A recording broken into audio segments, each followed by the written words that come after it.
This story is about Xiao Se, a guy who lost his girlfriend and immersed himself in a game to get her back. The system alerted him to the presence of an obsidian boss. The system detected 10 minions. Should they continue? Smiling, Xiao Se said that it was annoying, but this boss was enough for him.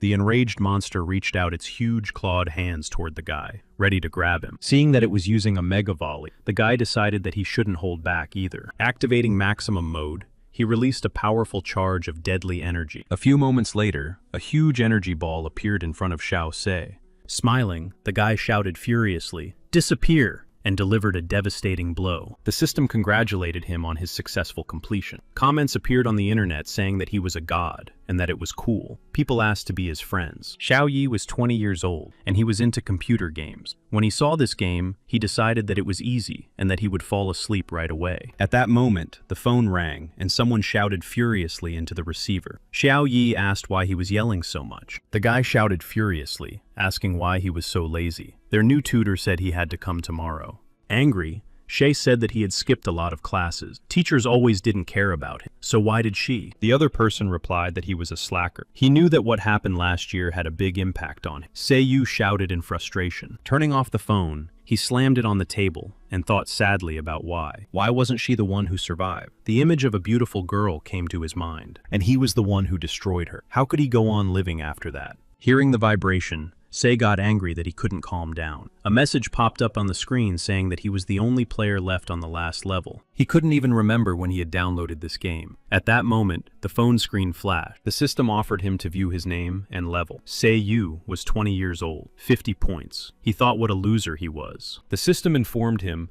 that the player must remember that points could be used to buy anything. He yelled at her not to even try to fool him. If she could exchange them for anything, let her exchange them for money. A few moments later, the system reported that the exchange had been made. He had 50,000 yuan. The guy thought it couldn't be true. At that moment, he heard an insistent knock on the door. The landlady was standing at the door, shouting furiously that if Xiao Se didn't pay her rent, he would be kicked out today. What had he turned her room into? Smiling, he replied that it wasn't a lot of money at all. The surprised landlady saw that 3 million yuan had been transferred to her. He said it was 3 months' debt and the following years. She said happily that Xiao Se must have made money. Auntie always knew he was special. Let her know if he needed anything. He replied that he would be grateful if they didn't turn off his electricity. Now let him clean up and slam the door. Closing the door, he thought excitedly, could this game be real? Looking at the photo of the girl, Xiao Se decided that if he could exchange it for anything, he would resurrect the deceased person. The system reported that he had 0 points. 1 billion points were required for resurrection. At that moment, the boy promised that he would do it. If he earned enough points, Yu Yi would be resurrected. Tears streamed down his cheeks. Xiao Se couldn't believe it was possible. He shouted furiously, "Isn't it just 1 billion points? Let Yu Yi wait for him." At that moment, the system offered him a rare task. Delighted that there were tasks here, he decided to see what they were. He clicked agree. The task was to collect trash on the street for 1 point. People passing by didn't understand what he was doing, probably a homeless person. Collecting trash on the school campus was worth 2 points. Schoolgirls looking at him decided that he was a new janitor. Collecting trash in the women's restroom, 5 points. Seiyu got angry and thought that the system was mocking him. He made his way to the women's restroom. Soon, screams rang out that there was a pervert there. They had to catch him and not let him get away. In a few days of work, Seiyu earned only 100 points. He realized that he had underestimated this game, but if it was necessary to save Yui, then it was a small price to pay. He would not back down. The system informed him that he had successfully completed 50 tasks and received a lottery ticket that he could use right away. He decided not to use it now. If he saved it for 10 years, he might receive a divine prize. For now, he needed to think of other ways. Suddenly, the guy accidentally stepped on a banana peel and, losing his balance, fell right on top of the girl. Shocked, Xiao Se realized that he had landed face first on her chest. Surprised, the girl couldn't hold on and fell to the ground with the guy. In the blink of an eye, he jumped to his feet and shouted for her to forgive him. He didn't mean it. Smiling, the girl replied that she never thought fat guys could be so bold. Holding his broken nose, he apologized and said it was an accident. She replied that he shouldn't apologize. He needed to compensate her. The stunned guy asked how he could compensate her. Thinking for a moment, the girl said that he really needed to think about how he could do that. Suddenly smiling, she shouted, "How about giving all your points to your sister?" Hearing her mention points, Xiao Se was shocked. Could it be that she, releasing a stream of energy, she shouted, "City Division, Activate. The stunned guy saw a huge wave of energy. In a couple of moments, everything turned purple. He didn't understand what was happening. At that moment, a girl approached from behind and asked what he was looking at. Turning around, he saw huge metal claws on the girl's hands. He barely managed to dodge the attack. The system reported that his hand was damaged. Further use in battle was impossible. Licking the blood, she said that his blood was full of fat. What a fatso he was. He shouted that she was also a last resort player. Why didn't they just go their separate ways and continue completing their task? Laughing, the girl asked him again to go away. Was he really that stupid? Well, she would explain it to him. The real essence of this game was to earn points by destroying others. Only real idiots could complete tasks. The guy was in shock. He said it couldn't be. Smiling, she said, "Come on, why shouldn't he die and become her points? It was much better than doing tasks." Excited, Xiao Se replied no. He had more important things to do right now. The guy decided he couldn't die here and ran down the street. Seeing a guy in front of him, he decided it was perfect and shouted for him to save him. Xiao Se shouted for his brother to call the police. Someone was trying to destroy him. But when he got close, he passed right through the guy, as if he wasn't there. Seiyu was in shock. He couldn't understand what had happened. Why couldn't he touch him? A girl was approaching from behind. She said with a smirk that fat people just get in the way. The city division is a space where only players can be. Therefore, no one can save him. The prey cannot escape from the sister. She released the huge blades again. In an instant, she dealt a deadly blow to the guy and laughed that the game was over. From the crushing blow, Xiao Se lost his balance and fell to the ground with a crash. Smiling, she said that every time she saw someone die, she couldn't resist. The system reported that the player had suffered a serious heart injury. Death was possible. The guy wondered how this could have happened. Was he really going to die here? He had found a way to bring Yui back here. He couldn't die like this. Losing the last of his strength, Xiao Se heard a message come in on his phone. At that moment, he realized that his only chance of salvation was to use the lottery ticket. The system reported that the roulette wheel had been activated. He received a reward. Delighted, Xiao Se thought that now he could only rely on her. The wheel of fortune was activated. The spin began. The girl laughed. It was just a lottery system with a minimal winning percentage. Nothing special, just like his chance of survival. She wanted to see him get his lucky bag and annual VIP membership. Watching the wheel of fortune spin, Xiao Se begged for at least a healing potion. He was stunned when the phrase, "Thanks for trying," lit up on the wheel. Laughing, she said that was to be expected. It seemed that even fate was not kind to him. Losing all hope, the guy fell to the ground and mentally apologized to Yui for not being able to help. Suddenly, the girl looked at the wheel in shock. The system announced that the player had received special equipment. She had never heard of special equipment before. What was it? Rushing to the boy lying on the ground, she suddenly realized that his body was recovering. Releasing a stream of energy, she shouted furiously that she would not let the prey get away so easily. Suddenly, a huge stream of crushing energy appeared in her path. She thought she had a bad feeling. A powerful stream of energy flew past her. A few moments later, there was an explosion. She thought in shock, could this be the power of special equipment? She saw that the guy was standing on his feet, holding a weapon in his hand. He said that she had almost destroyed him, but he was lucky. And now, it was her turn. The enraged girl was in shock. She couldn't understand how such a novice could wield this powerful weapon so easily. He shouted that she was stupid. All her equipment was damaged. That would be enough to defeat such a stupid girl. Unable to contain herself, the girl laughed loudly. Did he really hope to defeat her? He was so naive. He thought this was a computer game where you could defeat your opponent only with weapons. Taking a fighting stance, she shouted furiously that now he would experience the full horror of this game. Clutching his weapon tightly, Xiao Se shouted that she shouldn't underestimate him. He would defeat her. Laughing, the girl rushed to attack Xiao Se to destroy him. Shouting furiously, he swung his weapon and struck. The girl's body became transparent. At that moment, Xiao Se heard her voice behind him. She asked where he was looking. But he was not going to give up without a fight. Clutching his sword tightly, Xiao Se struck out. The girl mocked him. What a pity she hadn't even touched him yet. Shouting furiously, he thought that if this was a game, who knows how many times he could die. She smiled, telling him to give up. With his level of strength, it was impossible to hit her with such a large sword. Let the fatso take a look at himself. He wouldn't succeed. It wasn't worth trying. At that moment, a stunned Xiao Se noticed that marks had appeared all over his body. She shouted, "Bloom like a rose." At that moment, there was a devastating explosion. He screamed in horror, but did not give up, shielding himself from the explosion with his sword. Smiling, the girl noticed with surprise that he was still standing. She was amazed by his tenacity. Waving her arms and releasing a powerful stream of energy, she shouted that this was the final blow. Let him go to the other world. At that moment, Xiao Se thought that it was very painful. His body did not want to move, but he couldn't die here. Gritting his teeth, the guy rushed to repel her attack. He thought that he had to do something urgently and shouted furiously for her to prepare to die. At that moment, the system reported that the connection to the sword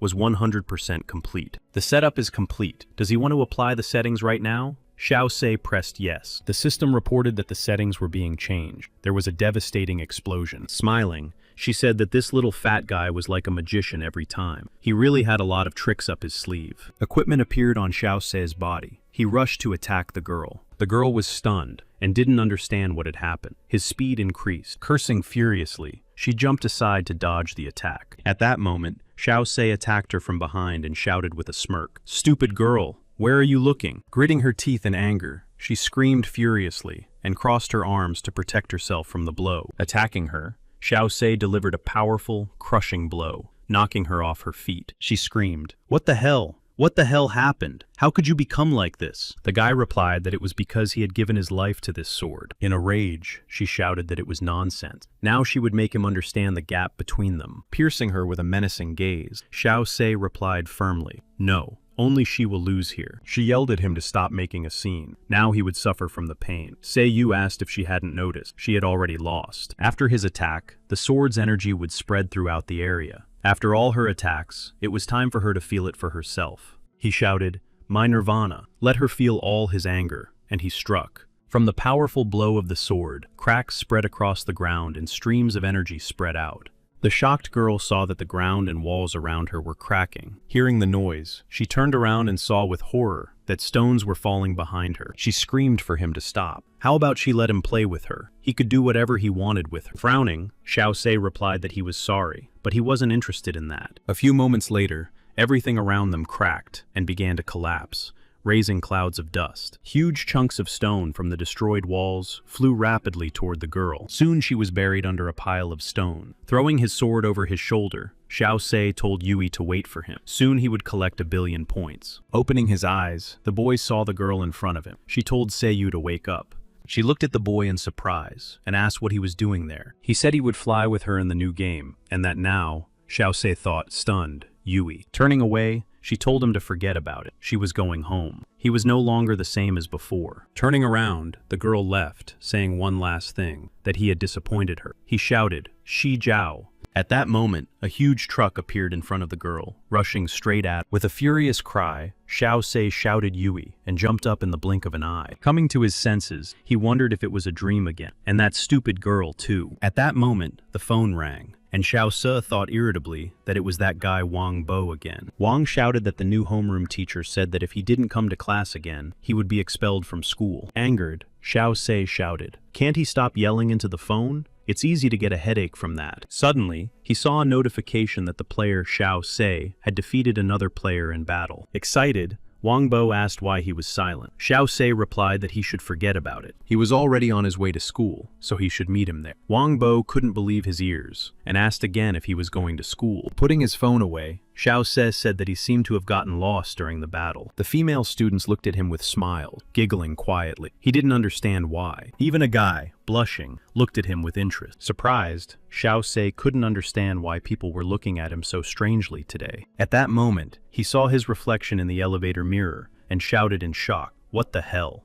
Was it really him? When did he manage to lose so much weight?" Xiao Se didn't recognize himself in the mirror. At that moment, the system reported that the player's fat was being used as energy in the overload mode of the rough stone sword. Smiling, he thought that what was originally called burning life energy meant this. The system reported that when the life energy burning mode was activated, a huge amount of energy was required, which endangered the player's life. Seeing that all his clothes were ruined, he realized that he couldn't go to school looking like that. The system offered him clothes for points. Deciding that he needed to save his points, he chose the cheapest t-shirt. After changing, Xiao Se finally set off for Eri University. As he walked through the university courtyard, the girl said admiringly that he was such a handsome guy. Who was he? Were there such handsome guys at their school? Xiao Se said how boring. However, he liked being praised. Now he was no longer that fat guy. It was time to get a good understanding of this game again. Otherwise, he might die next time. He took out his phone and asked to see the properties panel. Everything here was like in a real game. He decided that for starters, he needed to pump up useful characteristics that would improve his body. Although his level had increased, he hadn't gained any points. According to that pervert, hostile players destroy each other to get each other's points.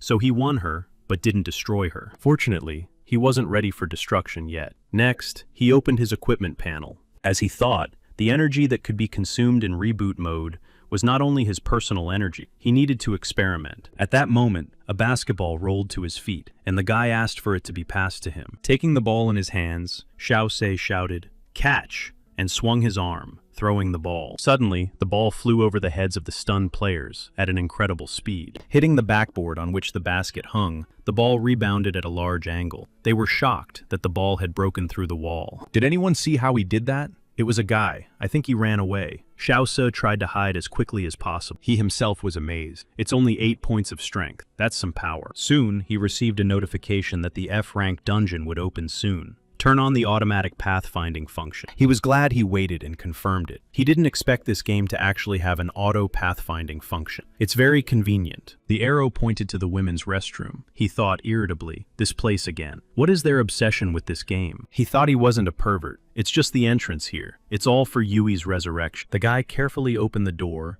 and breathed a sigh of relief that no one was there. Looking at the arrow, he couldn't believe that the entrance to the dungeon was a restroom. Opening the door, he was horrified to see a frightened girl sitting on the toilet. Looking at her contorted face, he shuddered inwardly and heard a scream from the pervert. The girl jumped out of the stall and screamed furiously that he was a pervert. How dare he? Trying to calm her down, Xiao Se told her to let him explain. At that moment, a powerful stream of energy flew past. He barely managed to dodge it. Falling to the floor, the stunned guy tried to understand what was going on. The girl said she had heard that there used to be perverts at school, but she didn't expect to meet one herself. She would castrate him for the safety of the other girls. In any case, she would erase his memory, and he would remember nothing. She asked whether to cut on the left or the right. She held a huge sword in her hands, and her eyes flashed. Sighing, the girl said what a headache. Dodging the blow, Xiao Se shouted for her to stop. It was not what she thought at all. Wielding a huge sword, the girl shouted for him to stop talking nonsense. At that moment,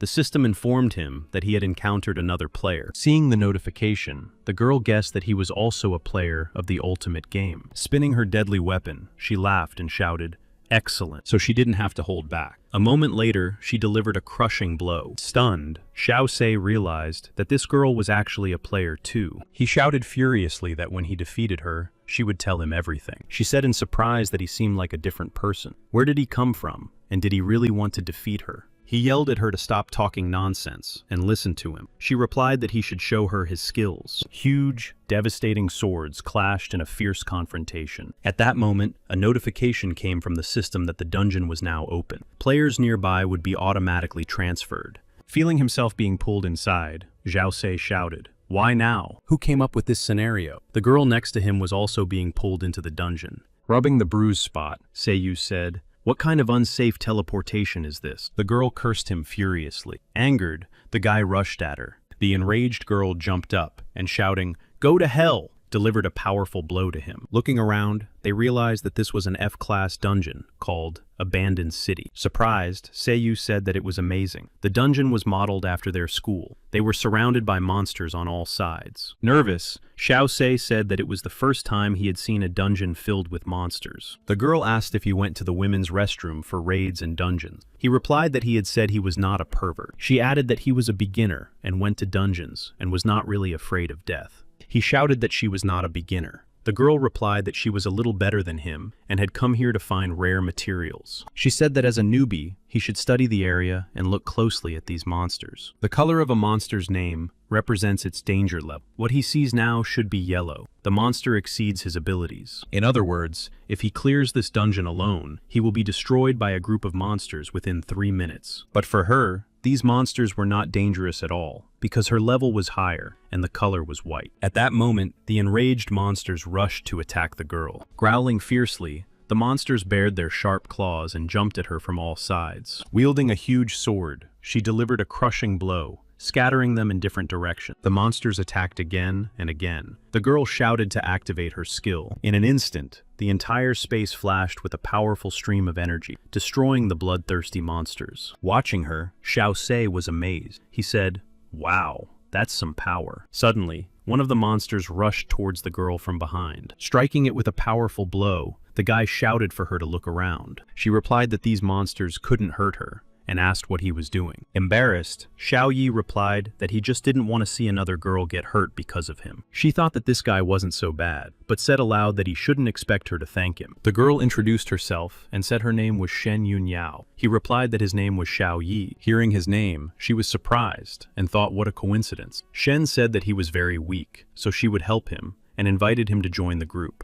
He had to agree because he was still a beginner, but Sei really hoped that he would gain experience soon. Smiling, Shen said that he should thank her because she was protecting him, but if she got into trouble because of him, he should be prepared to die. Sei frowned and thought she had a nasty temper. After that, they began to destroy the remaining monsters in the dungeon together. After a while, the system reported that his level had risen to 3. Now he began to understand the game better. With his new level, he felt stronger and decided to pump up his strength. Seeing that the color of the monster's body had changed from yellow to green, Xiao Se realized that he could fight. A few moments later, he rushed into battle against the bloodthirsty monsters, swinging his sword. Soon they reached the boss's lair. Shen warned that they would soon enter, and that he should prepare himself. Suddenly, some kind of slime flew past Xiao Se. Looking at it in bewilderment, he said that slime was disgusting. The girl explained that slugs usually parasitize on monsters' bodies to get nutrients, but they don't have any attack power. He shouldn't waste time on trifles. They needed to go in. Upon entering the boss's lair, they saw a huge monster growling fiercely as they approached. It was a 5th-level bone dragon. Seiyu said it was 9 out of 13, a dangerous monster, just a giant. At that moment,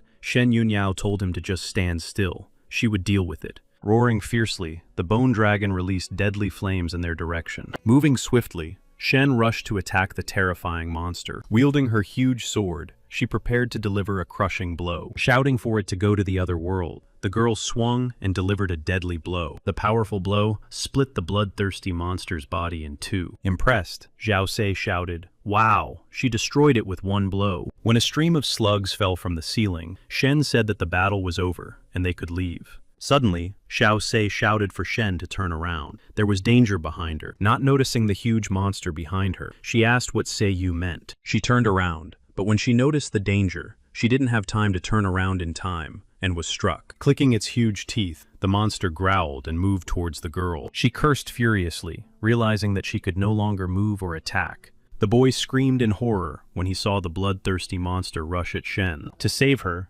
Xiao Se used the reboot mode. Breathing a sigh of relief, he said he barely made it. He asked if she was okay. Shen replied that she couldn't die, but she seemed to be paralyzed and unable to move. This powerful monster was unlike any dungeon boss. The monster moved towards them. She said she had heard that powerful monsters often appeared in dungeon, but she didn't expect to see one here. They were unlucky. But Xiao Yu replied that now was not the time to talk about luck. They just needed to destroy this monster. The girl shouted at him to stop talking nonsense. She was paralyzed, and he couldn't defeat it. Smiling, Xiao replied that if she couldn't move, they would just run away. Nothing ventured, nothing gained. He told her to watch him. Approaching the monster, Xiao shouted for the brainless monster to try to catch him. The monster was furious and rushed in pursuit. As he ran away, the boy shouted for the brainless monster to catch him. Suddenly, Xiao stopped and realized that something was wrong. The monster was not chasing him. At that moment, the monster released a huge stream of deadly fire. Trying to defend himself with his sword, Xiao thought that if it hit him, it would be the end. At that moment, Shen shouted behind him. The huge monster approached to attack. Opening its huge mouth, the monster attacked. To defend himself, Xiao held his sword in front of him. The monster clacked its teeth, and its huge jaws snapped shut. Seiyu barely managed to jump aside. Suddenly, the monster stamped its foot, and the floor cracked from the impact, filling with acid. The stunned boy jumped high into the air to dodge the attack. At that moment, Xiao Se realized with alarm that his organs were damaged. The bloodthirsty monster opened its deadly jaws and growled. Enraged, Se asked again and rushed at the monster. Striking with his huge sword, he shouted furiously for it to try to eat him. The monster snapped its jaws shut, and Xiao Se jumped aside to avoid being hit. The enraged beast growled menacingly and moved toward the young man. The uneven battle continued. Xiao Se did not give up and struck again. the monster threw him aside. There was a powerful explosion. Everything was covered in smoke and dust. The excited girl screamed at Xiao Se. Lying on the rubble, the wounded Xiao Se cursed furiously. He realized that his body did not want to move. His life force was fading. At that moment, the huge monster spat acid. The guy tried to defend himself with his sword, realizing that he couldn't let the acid hit him. Something had to be done. Suddenly, it dawned on the guy when the monster released the acid. Smiling at his guess, he struggled to lift his sword and said that he thought he knew how to defeat it. The girl screamed for him to be careful. He couldn't withstand another attack. Smiling, he replied that Shen shouldn't worry. It couldn't hit him anymore. As soon as the huge fanged mouth was next to him, Xiao Se struck with his sword. The young man managed to dodge. In an instant, the monster's entire body burst into flame. The monster released a huge stream of acid toward the young man. Xiaoyu shielded himself with his sword. He deftly jumped to the side to dodge the deadly acid. Smiling, Xiao Se said that his guesses were correct. He had guessed right. Standing directly in front of the monster, he asked with a smirk if it still wanted to eat him. He rushed forward and delivered a powerful blow directly to the monster's mouth, shouting that now it was his turn. He delivered a deadly blow to the bloodthirsty monster, which did not have time to dodge. The monster's body burst into flames. Its life force dropped to almost zero. Watching him, Shen couldn't believe that Seiyu was able to damage the monster. Smiling, the guy promised that he would destroy it soon. You just need to inflict damage. Moving with his last ounce of strength, he moved around and struck the monster again and again. Standing directly in front of the terrifying monster, Seiyu said that he was done, and now it was his turn. Shouting furiously, he rushed into the attack, preparing to deliver a deadly blow. Rapidly approaching, he delivered a powerful, crushing blow. Losing its balance, the terrifying beast crashed to the ground with a roar. Stunned, Shen asked how he did it. At his level, it was impossible to keep up with the monster's speed. He smiled and replied that it wasn't that difficult. Although the boss's attack was very strong, it needed distance to attack. And it starts more than 30 meters away from the poisonous attack, followed by a sprint to attack him. At a distance of 10 to 30 meters from him, he will strike the area and then wound him with his claws. At a distance of 10 meters, he launches a continuous claw attack. Although the speed is very fast, as long as his skill can find him, he can attack. This game is very mean, but Xiao Yi is lucky as hell. He's right. The beaten monster lay on the rocks, his eyes flashing fiercely as he breathed heavily. Smiling, Xiao Se rushed into the attack and shouted for it to come here. Now it will go to the other world. He struck again and again. After a couple of hours, Seiyu felt quite tired. But now it will all end. The monster's life force was running out. Suddenly, Xiao Se noticed that the monster's power was growing again. He growled fiercely, and his vitality increased. Seiyu was shocked. The system reported that the boss had entered rage mode, and his power had increased by 10%. They couldn't understand what was happening. Angered, Xiao Yu shouted that as soon as he almost destroyed it, the monster entered rage mode. He promised to destroy it. Suddenly, the guy realized that even the bloodthirsty monster's attack method had changed. Now the monster had two heads with huge teeth. It attacked furiously. The guy said that in his experience, even the fury of monsters has a regular attack. But he has too little blood. He cannot be wrong. The enraged monster swung its sharp-tipped tail furiously and growled menacingly. Frowning, Xiao Se cursed furiously. He realized that the monster was heading towards him. Suddenly, he noticed that the monster had turned around and shouted anxiously to Shen Yunyao. Watching the battle, the girl couldn't understand how this could be. Why was there such a strong boss in an F-rank dungeon? Clutching the wound on her body, she decided that her end had come. The monster was about to destroy her. Stretching out its paws with deadly claws, the monster lunged at the girl. She was already prepared to die and closed her eyes. Seiyu thought that she looked a little like her. Feeling blood splatter on her face, she opened her eyes and was horrified to see that Seiyu had covered her with his body. The wounded Xiao Se smiled and said that he couldn't watch girls like her die in front of him. She looked at the guy in horror. Seiyu thought he wasn't going to give up. He would put his hope in his armor. The system warned him that his heart was damaged. Restart mode activated. Automatic skill activation. Cost: Xiao Se's life energy. The guy screamed. A powerful discharge pierced his wounded body, restoring his strength. The monster's claw couldn't withstand such a load and shattered into pieces, freeing Seiyu's body. The system reported a reboot progress of 28%. A bright flash illuminated the entire space around Seiyu, hiding his body. The girl looked at Seiyu's transformed body with eyes wide with surprise. The system reported a launch of 120%. Standing before her was the updated guy, his eyes flashing fiercely. He looked at the bloodthirsty monster firing deadly balls at him. The monster growled menacingly, baring its fanged jaws. Xiao Se prepared to attack. Gritting his teeth in anger, the guy swung with all his might and delivered a crushing blow. A deadly stream of devastating energy crashed down on the dungeon master. Smiling, Xiao Se said that his sword now had 9,999 damage points. Shen Yunyao looked at him with eyes wide with surprise, wondering how this was possible. The system reported that the hidden dungeon boss had been destroyed. The group leader would receive a reward. The dungeon would close soon. At that moment, the exhausted Xiao Se, having lost the last of his strength, collapsed to the ground with a thud. Slowly coming to his senses, the boy opened his eyes, trying to figure out where he was. Seeing a girl in front of him, he decided it was Yui, and she asked if Seiyu was awake. Grabbing the girl in his arms, he shouted joyfully, "How wonderful! Finally he can see her again." The girl cursed furiously and pushed Xiao Se away from her with force. She shouted that he was the most perverted pervert in the world. She should have left him to die there in the dungeon. Embarrassed, Xiao Yu apologized and said that everything had gone blurry before his eyes, so he was still alive, even though he had almost died. Finally coming to his senses, Xiao Se wondered what had happened. Everything had happened differently. After checking the characteristics, he realized that the level of the sword had increased, and he had also gained a new skill.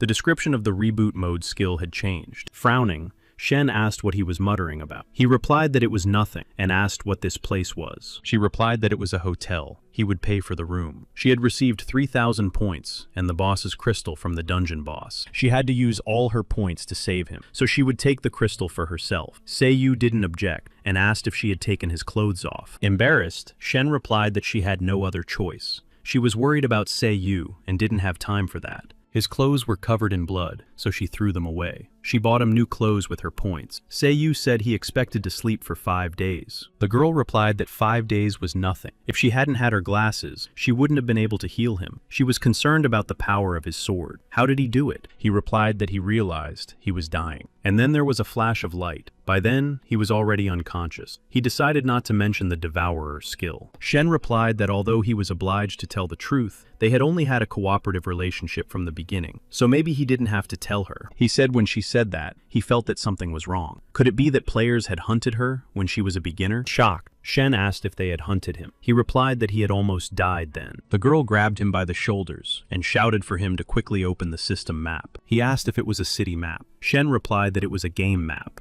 She knew he hadn't turned it off. Surprised, Seiyu asked what was wrong with that. It was a useful feature. With it, you could find missions and the entrance to the dungeon. She yelled that she would kill him. If he only had such functions, it would be normal. But this map had a function to show the location of nearby players. He understood what she meant. His location had always been available to other players, although the location was inaccurate. But he had been here for 5 days. Now other players were following him. The player said that the newbie should be nearby. But with so many tasks, it won't be that easy. It was a player nicknamed Scarlet Hawk. He had reached level 8. He told the newbie to wait for him. At that moment, the girl asked her brother to wait for her, and asked if it was definitely here. He replied that the coin would show them the way. The girl replied that they had been wandering around here for a long time. The player nicknamed Eagle was level 5. He assured her that their goal was close. The player Falcon replied, "Okay, I will listen to him and work hard." At that moment, the player Kite was destroying one of the newbies and laughing. He said that destroying these newbies was much more fun than destroying monsters in the dungeon. Looking out the window, Shen said that on that building was a B-level sniper, known here as the Newbie Terminator. Against the backdrop of the night city,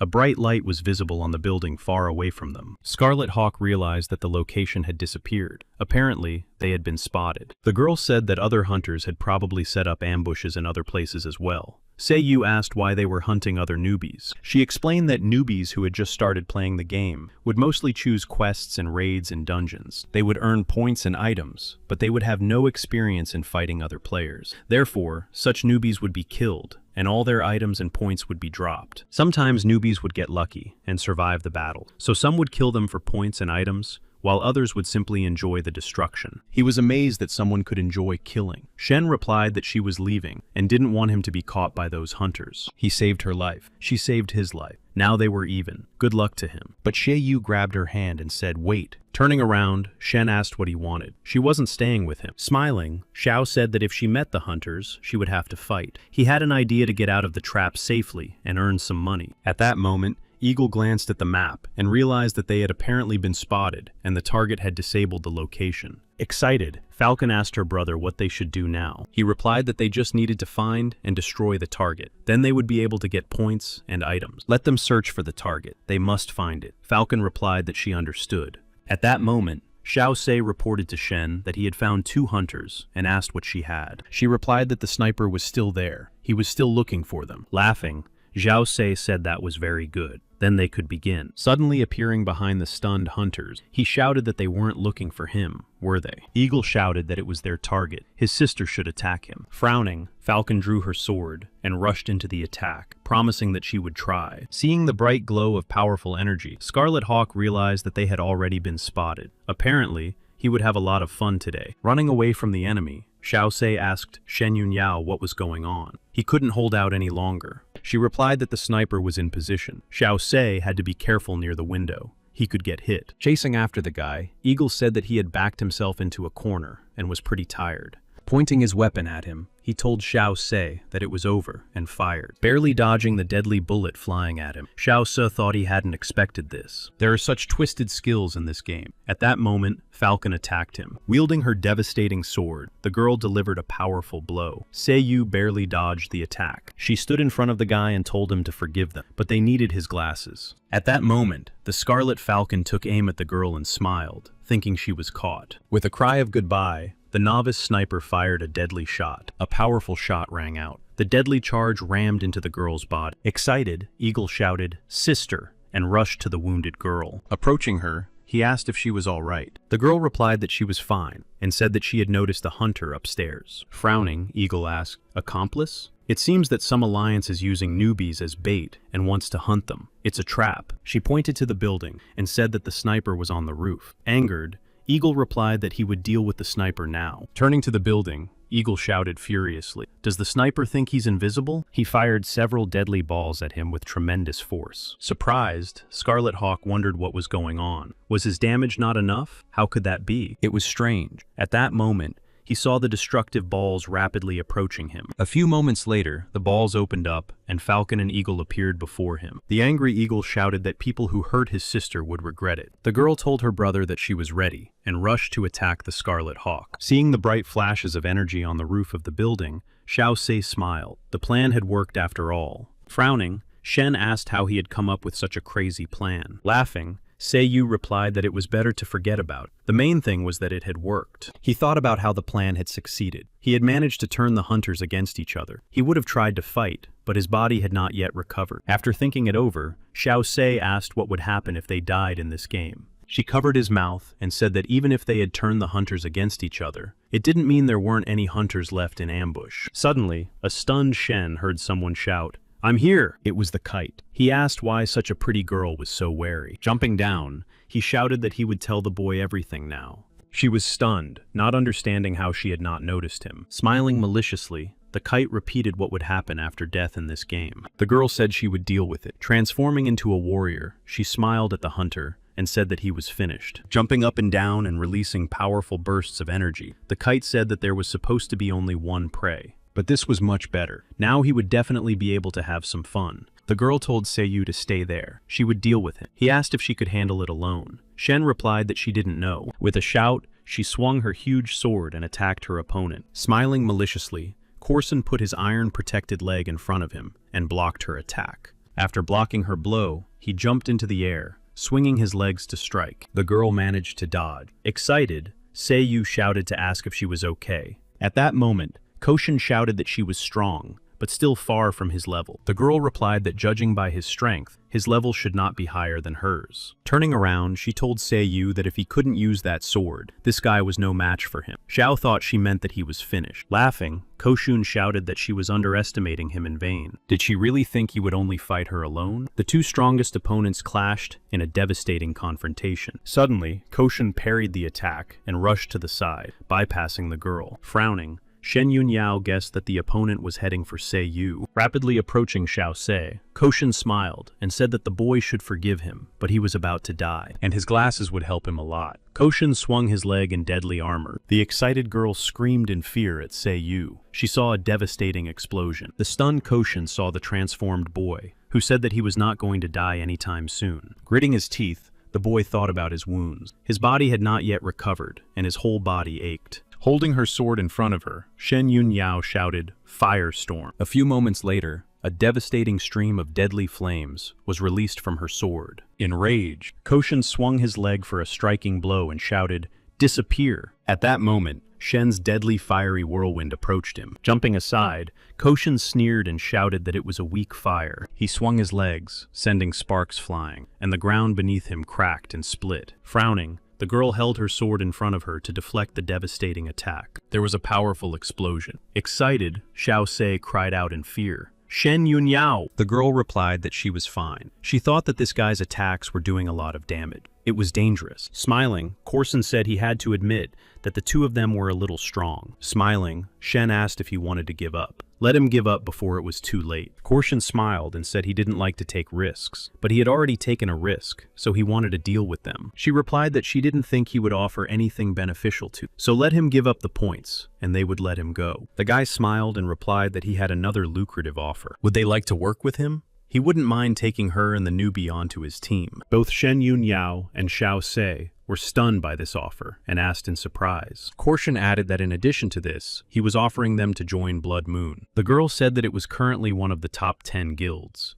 It was a tempting offer. Smiling, Xiao Se asked if she had decided to sell him to their guild. She replied with a smirk that she would sell him for 300 points. But he had no interest in a guild that hunted newbies. Xiao Se sighed heavily and said that he had already begun to fear that it was true. He thought that the biggest problem right now was this guy. If he helped Shen, they would be able to defeat him, but he must not interfere. They had to defeat him at all costs. He would protect Shen Yunyao and not let him hurt her. He stood next to the girl. Shen told him to be careful. This guy was not so simple. Smiling, Koshun said that in this game, as soon as he died, all his points and everything he had would disappear. Gripping her sword tightly, Shen Yunyao shouted for him to finally shut up and rushed into the attack. Suddenly, she noticed pink threads and wondered what they were. He didn't have that ability. At that moment, she was stunned to see a wall opening up behind her. A moment later, deadly rays were released from it. Shen barely managed to jump out of the way. Korshin flew at her with a smirk. He shouted that he was giving the girl a chance. Suddenly, Seiyu's powerful sword appeared in the path of his deadly boot. He asked if he had forgotten about it. Korshin retreated, and Seiyu asked if Shen was all right. She replied that she was fine. But where did these threads come from? At that moment, a hooded man appeared from the hole in the wall. He said to stop playing with them. Let him destroy them already. Smiling, Kormush said it was the perfect time to come out of the shadows. The hooded man replied that he had to finish the fight. Breathing heavily and frowning, Xiao Shen asked who he was. Looking back, Shen thought that these threads were everywhere. The retreat route was completely blocked. She told Xiao Se that these two were very strong. They would not be able to defeat them. He replied that she should be careful with the hooded man. It was not yet clear who this player was. Laughing, Kashan asked if they still thought they had a chance. The hooded man repeated that Kashan should finally destroy them. Saying okay, Kashan decided to use this. With incredible speed, he flew into the air. Spinning rapidly in the air, Kormush turned into a frantically spinning wheel. The girl held her sword in front of her, wondering if he wanted to use Nirvana to win. No, his target was Seiyu. At that moment, Shen excitedly thought that she was already close to this thread. At that moment, Seiyu swung his sword to attack and help Shen. A hooded man who suddenly appeared from the wall shouted, "Don't interfere," and released a stream of energy. Stunned, Xiao Se realized he was trapped. An unknown energy surrounded him. Angry, he cursed fiercely and shouted to Shen that he couldn't move. Frowning, Shen said that she would have to rely on her own strength anyway. She confronted the kestrel and thought that this trick was useless against her. At one point, the hunter couldn't take it anymore and flew to the side. Flames burst forth. A huge stream of deadly flames raged next to the girl. Standing in front of the falcon to prevent him from falling, the hooded guy said that she was strong. The falcon confirmed that they had underestimated her, but her HP and mana were running out. Soon, her strength would be depleted, and she would be unable to resist. Looking at Seiyu, Shen said that if she didn't have any tricks up her sleeve, it would be the end for both of them. Gritting his teeth in anger, Seiyu thought about what to do. Using his life force for attacks was dangerous, and he was unlikely to last long. At that moment, he realized that he could use more than just his life force. He shouted at Shen to lend him something. The girl asked in surprise, "Lend you something?" Korshin laughed that until now, whether it was clearing dungeons or hunting newbies, he had always sought out enemies weaker than himself. In such a battle, the chance of victory was almost 100%. Even when he fought them, they were right not to agree to work with him. After all, the Shadow Destroyer was waiting for them all the time, waiting for them to hesitate. But he had to admit that even though they were newbies at this game, they were pretty good, but they would still die by his hands, because even today, his chance of victory was almost 100%. Smiling, Sei asked, "Almost 100? Car accidents, illnesses, earthquakes, accidents. Life is never perfect. Almost 100% is not much. Even 1/100% is hope for victory. All he can do is attack from behind and pretend to be tough." Angered, Corson replied that he had not even experienced all the difficulties of this game and dared to say such things. Once he was on the verge of death, but God gave him the opportunity to live. This time, his life had to be 100%. Corson rushed into the attack. He remembered how, once, sitting in a wheelchair, he saw students rejoicing over their grades. There are people who live 100%, but he lived only 50%. He was not happy with grades equal to 100. When he was a child, he injured his legs in an accident and became disabled. But he didn't give up. Every day he trained his weak body. But even so, in this world, people like him are not treated fairly. They told him there was no point in reading, or that he would not be able to do their work. Everyone refused to give him a job because he was disabled and useless. Regardless of how unfair this world was, his own calculations still led him step by step to success. He lived at 90% capacity, using 50% of his body, but he still felt like a nobody.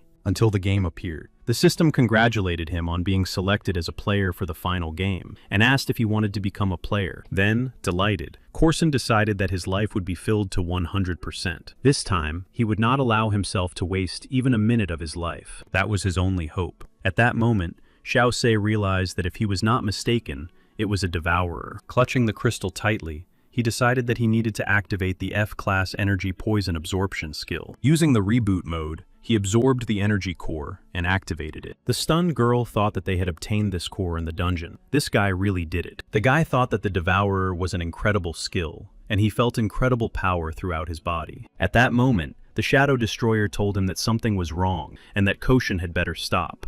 He replied that he would not let anyone tell him how to live. His trick would not save him from destruction. Seiyu said, "Activate sword deformation." He shouted, "It seems the hunter thinks he will win. But let him tell him the truth. In this world, nothing is 100% certain." In an instant, he delivered a powerful crushing blow, knocking the hunter down. Enraged, Koshin shouted for him to go to the other world. The two energies collided in confrontation. The collision of the two deadly energies caused the powerful explosion that destroyed everything around them. Trying to see anything in the clouds of smoke, Shen asked excitedly if the guy was okay. The surprised Shadow Destroyer said that this newcomer was very strong. Where did he get such power? Looking at the exhausted Xiao Sei, Koshin said with a smirk that he had won. Without getting up from the ground, Xiao Si asked if the hunter was sure he had won. Koshin's body flashed. He shouted, "How was that possible? He never fails. He lives life to the fullest." Soon, only blue smoke remained. Xiao Sei said that he used to be so cautious that he hurt the people who were important to him. But this game gave him a second chance. So in the future, even if his chance of winning was only 1%, he would bet everything he had on it. The shocked Shadow Destroyer couldn't believe that Kong Xing had lost. Smiling, Shen Yunyao happily shouted to the guy that he was great. It was incredible that even with such injuries, he was able to win. She patted him on the shoulder. He replied that she shouldn't hit him. The destroyer was still there. He had to hold on a little longer. The stunned Shadow Destroyer couldn't understand how this newcomer had managed to defeat him. Where did he get such strength? He could barely stand on his feet. Should he shoot him? Smiling at him, Xiao Sei asked if he was still going to fight. After thinking for a moment, the Shadow Destroyer disappeared into thin air, saying that this was a meaningless battle. When there was no trace of him left, Shen said that it looked like the guy had left. Seiyu was amazed that the building had been restored, and the field had disappeared. Throwing down his sword and falling to the ground, he said happily that it was finally over, all thanks to the energy crystal that had fallen from that boss. The system reported that he had destroyed the player and received his items and points. Delighted, Xiao Se shouted, "Wow, valuable resources." He reached out to open the box. A huge number of items fell out of it. Xiao Se said, "These are treasures. Such a small box, but it contains so many things. How wonderful. These things are very valuable." The girl said that he had to give her 10 times more points, or some of the equipment in exchange for the points and items he had received. The stunned guy replied that he had almost died, and owed her 10 times more points. She replied that if it weren't for her, he would have died long ago. He replied that he understood that he had borrowed a valuable item, but why such a high interest rate? Without further argument, Seiyu gave her 1,700 points. He thought regretfully that if converted into money, it would be 1,700,000. After thinking about it, Seiyu decided that he could buy points. After numerous battles, he thinks it's better to change his attitude towards points. He doesn't play this game at all. Only by becoming stronger will he be able to get closer to his goal of 100 million points. Shen replied that of course he could, but at his current level, he could only buy 1,000 points. The more you buy, the more expensive it is. There is no price for a beginner player at all. Only a player with a large number of points would dare to play like this. This is a free game in which players do whatever they want. Therefore, they will need time to learn how to play correctly here. For example, she is now thinking of spending points on things that will help in such extreme situations, but he has the right to choose. He can choose his own path. Shen said that now everything is divided. Xie Yu asked again, "Divided? Great. This guy has very valuable equipment." Suddenly, he asked if she had made a mistake. She took everything valuable for herself. Shen replied that she had divided everything correctly. Angry, Seiyu shouted why the old and broken items were on his side. And what was that roll of toilet paper? She replied that he should stop shouting. She didn't take everything for herself. He still owed her. Seiyu said that Shen was a creature from hell. Hiding the items, she asked who told him that after winning, he could take all the things for himself. She almost died, but in the end, it was he who destroyed it, so here's a small gift for him. Now he could be grateful to her and go home. Looking at the bottle, he asked what the hell it was. The system reported that it was a ghost potion. After use, the player's heart would stop beating within 30 minutes. He asked what kind of ghost potion it was. Did he really just have to drink it and die? And where was he anyway? How could he get home? He didn't even have anyone to call. Even though he had defeated that guy, all he got was a bunch of useless junk. What kind of junk was this? He could get a stone 100 times better than this in the dungeon. Clutching his head, Xiao Se thought despondently about why this had happened. Out of frustration, he slammed the stone in his hand onto the ground. Unexpectedly, the stone lit up and began to split into pieces. Xiao Se was surprised. The system announced that the player had obtained a rare item. He could add it to his inventory. He was glad that he had gotten a rare item after all. It looked like an egg. Did he have to take a certain number of steps for it to hatch? Or would it be better to put it in an incubator? First, he needed to go home and try it out. Hooray! He didn't lose the rare item. Waking up in the morning, Seiyu examined the egg. After a night's rest, he had largely recovered from those battles. It was time to sort through his inventory. Opening the status window, he saw that he had earned 3,400 points by defeating the kite. Shen Yunniao took half of. From all the battles that had taken place before, he was able to raise his level 3 times, but it was still better to avoid battle. Where should he risk his life? In addition to strength, he most likely needed to invest points in dexterity, as well as in the egg. Opening the inventory, Seiyu read that it was a fire egg. When the moon runs away from its presence,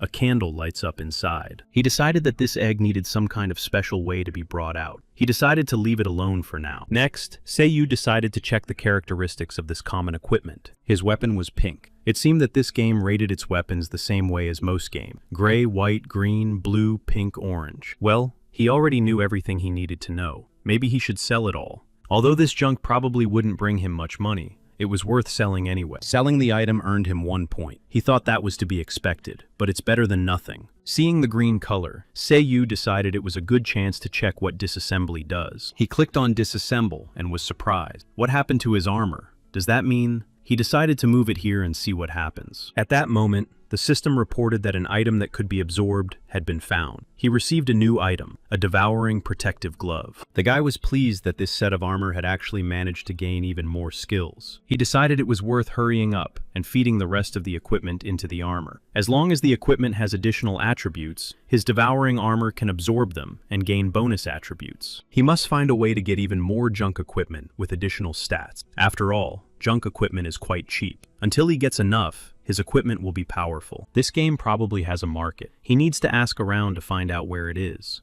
But first, he needs more points. This game probably has a market. He needs to ask around to find out where it is. But first, he needs more points. These tasks don't pay much, but they are relatively safe to complete. The system wrote that he should go to school to get points. Deciding to complete the system's task, Xiao Se went to Ruhong College. Who would have thought that he would end up returning to college? Seeing a familiar guy in front of him, Xiao Se smiled, thinking that this idiot hadn't changed. He rushed towards Wang Bo and shouted that it was strange to meet him here again. This guy's name is Wang Bo. He met him while playing a video game. He would never have thought that they would study at the same college. Now he is his best friend. Wang Bo asked who he was. Xiao Se wondered if he really didn't recognize him, but he doesn't blame him. He never expected him to become so stylish and handsome. The guy said in surprise that it was a pretentious-sounding voice. Just don't tell him. Could it really be Seiyu himself? Xiao Se replied that he should stop shouting. They went into the dining room, and Seiyu served himself a variety of food. Wang Bo said that Seiyu had promised to return to school, but he couldn't find him anywhere. Seiyu didn't even answer his phone. Seiyu replied that he had an emergency that day, but he was glad that Seiyu had decided to return. How did he suddenly lose so much weight? He replied that he had started eating less meat and more vegetables. At that moment, they heard beautiful singing. He asked what that voice was. Wang Bo replied that he wasn't there when the singer appeared at school. Not only the students, but also the teachers love her. Listening, Seiyu thought it was definitely amazing. But why did her voice sound so familiar? Smiling, Wang Bo asked if he wanted to meet her. Seiyu was surprised that he knew her. His friend saw him off and told the class monitor that he had brought the student Seiyu she had asked about earlier. The girl asked if this was Mr. Seiyu. Shocked, the guy couldn't understand how this could have happened. "Isn't that Shen Yunyao?" The girl said. "Welcome back to school." But the way she was dressed, the way she looked so delicate, and this place, it was really her. Clutching his head, Xiao Se shouted furiously that something was wrong with this world. Wang Bo told them not to forget that they promised to erase the attendance records. If he brought Xiao Yu, he would run away. Shocked, Xiao Se shouted that he had sold him out. The girl said that it was quite difficult to try to meet him. Laughing, he asked if she was the new class leader. He was curious why she always prevented him from going to school. It seemed to be a game assignment. Now he couldn't help her and would go to class. Pushing him, Shen asked if he was going to avoid her. He replied that it would never cross his mind. Of course, he thought about it. Every time he saw her, nothing good happened. Shen said that she had sold Koga's equipment earlier, and here was his share. The surprised guy received 5,000 points from her, and decided that he could buy a lot of weak weapons. The guy smiled, and thought about this girl. It seemed that he had really underestimated her. She asked why he was looking at her like that. He shouldn't misunderstand her. Those points should have been his anyway. She couldn't admit that she had been excited yesterday, and had taken all the good loot. It was too embarrassing. He asked where she had sold it. The girl said she had an acquaintance who had bought everything. There is a market. It appears every Saturday on Bushin Street. Shay thought that people like Shen, who deal in first-class weapons, don't have the kind of material he needs. He'll have to go to the market. Showing Seiyu her phone, Shen asked if he had heard the news. Pang Kong Shin, a famous disabled architect, died in his home last night. The investigation believes it was suicide. The reason is unknown. The guy was in shock. Shen confirmed that it was the same Kong Shin he had destroyed on Friday. Stunned, Seiyu asked why investigators believed it was suicide. She said that when you die in the game, you die in real life. However, the way the game kills people is very strange. Most of the victims will look like they committed suicide, which guarantees no suspicion. Sighing, Seiyu admitted that after his first attempt at destruction, he thought about it a lot. The rewards offered by the game are amazing. It is logical that the stakes are life. But he does not want to ultimately hurt others. He wants to do everything as he sees fit. However, if someone targets him, then he will definitely respond in kind. Smiling, Shen replied that she thought he wouldn't be able to handle the shock of this news. That's why she wanted to comfort him, but he didn't seem to need it. Was he interested in teaming up with her later? She knew a couple of low-level dungeons. That would help him level up. But Seiyu refused. If a player can't even remember what the game map looks like, he's playing like an idiot. In a game where life is at stake, playing like that will get you killed. Returning home, Seiyu decided he had 4 days until the Saturday market. He needed to hurry up and complete as many quests as possible. The system gave him a new quest to clear the E-ranked dungeon, Ghost Hospital. 600 points. 550 experience points. Deciding that this was just in time, he asked Yui to wait a little longer. He would definitely resurrect. Setting off on his quest, Seiyu thought that it was hard to believe that just a few days ago, he had weighed 200 kilograms. Now he moved easily, jumping over 2-meter-high walls. As he approached, he noticed with surprise that the entrance to the dungeon seemed to be already open. Entering, he thought about how he didn't know what this dungeon would be like. Seeing the scene that opened up before him, Xiao Se said that this place looked terrible. The system reported that this was a rank E dungeon called the Ghost Hospital. He asked the skeleton at the entrance if he thought there was anything on the market that could shut his big fat mouth. It was unclear whether this giant was dead, but his exit was already closed. At that moment, he noticed an entrance on the side. The guy thought for a moment. There are 2 paths. Which one is the right one, and which one is a trap? Or maybe they are both important. Well, if that's the case, then it doesn't matter which door he entered. Seiyu entered the door on the side. Seeing a long corridor with falling debris, he thought it should have scared him, but it had no effect on him. Soon, terrifying monsters in medical clothing stood in his way. He screamed in horror. What the hell? But he decided he needed to calm down. Usually, the first monsters you see aren't that strong. The guy decided that this was perfect for him to test his strength after leveling up. After assessing the strength of these monsters, he had no doubts that he could clear the dungeon. But when he fought Shen Yun Yao in the dungeon, he couldn't do anything. Does this mean that the strength of monsters changes depending on the strength of the player? Then what is the point of the dungeon's system ranks? Maybe it's the overall difficulty of the dungeon. The difficulty of these monsters is sufficient, so that he can calmly practice his combat experience and skill. Even if the points can make his body stronger, without practice, they are useless in battle. He also cannot rely too much on the reboot mode. Although it is very powerful, frequent use can cause him great damage. Moving rapidly, Xiao Se dealt deadly blows to the monsters, destroying them. After destroying them all, he said with a smile that it seemed his body had already gotten used to the new characteristics. Suddenly, out of the corner of his eye, the guy saw the ghost of a girl in the hallway. He shouted, "Who's there?" No one answered him. Xiao Se wondered why this ghostly figure looked so much like Yui. He tried to catch up with her and shouted for her to stop immediately. But the ghost ignored his cries and turned into one of the rooms of the ghost hospital. He rushed after her and almost got hit on the head by a huge brick. At that moment, Seiyu wondered what he was doing. Why was Yui here? She was no longer alive. Besides, she would never appear in a place like this. As far as he could remember, he had always known Lin Yui. They had grown up together. As they grew older, she became more and more beautiful. To other people, Yui was a model student and a respected person. However, she had a side to her that only he knew about. They played computer games together.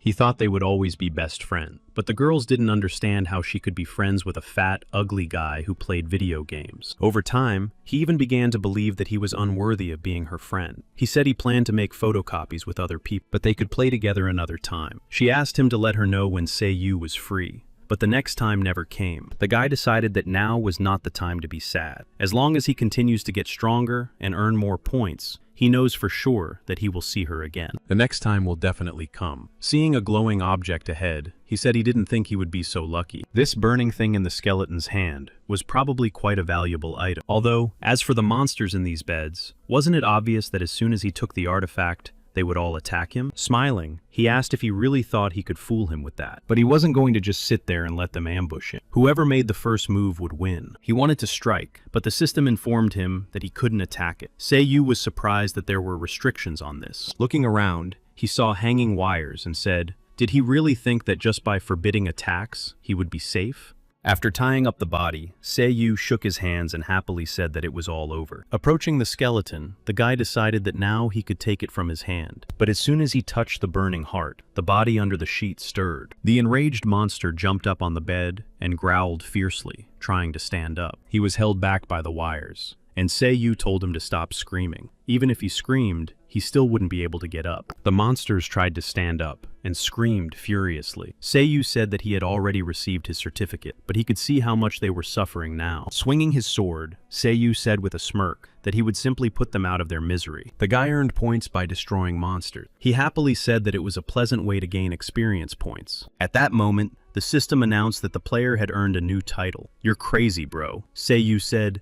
"Is he kidding me?" He decided it would be better not to use it in the dungeon. Besides, he didn't want to attract attention to himself. At that time, Shen Yunyao came home, undressed, and went into the bathroom. She wondered what the guy was doing now. Embarrassed, she wondered why she was thinking about him now. He dared to refuse her offer. He'd better die. Meanwhile, Xiao Se was fighting fiercely against bloodthirsty monsters in the dungeon. After destroying one of the monsters, the guy thought that he was almost used to fighting. After obtaining a blood crystal, he decided that this was probably the second artifact he needed. Now all he had to do was find the boss to finally clear out this dungeon. Suddenly, Xiao Se noticed the ghost of a girl in the corridor out of the corner of his eye again. He noted that, as usual, she looked exactly like the deceased Yui. Angered, he turned to the ghost and shouted furiously, asking if she really wanted to die. Who the hell was she, and why did she look like that? Seiyu smashed through walls in pursuit of the ghost. Suddenly, two bloodthirsty monsters jumped out in front of him. Furiously swinging his sword, he destroyed the monsters, shouting for them to get out of his way. At that moment, new monsters appeared in front of him. He thought with annoyance that this bunch of monsters had decided to appear right now. Stabbing his sword into the ground, Seiyu shouted that he would take care of them all at once. A moment later, a powerful stream of deadly energy flew from the stuck sword. Suddenly stunned,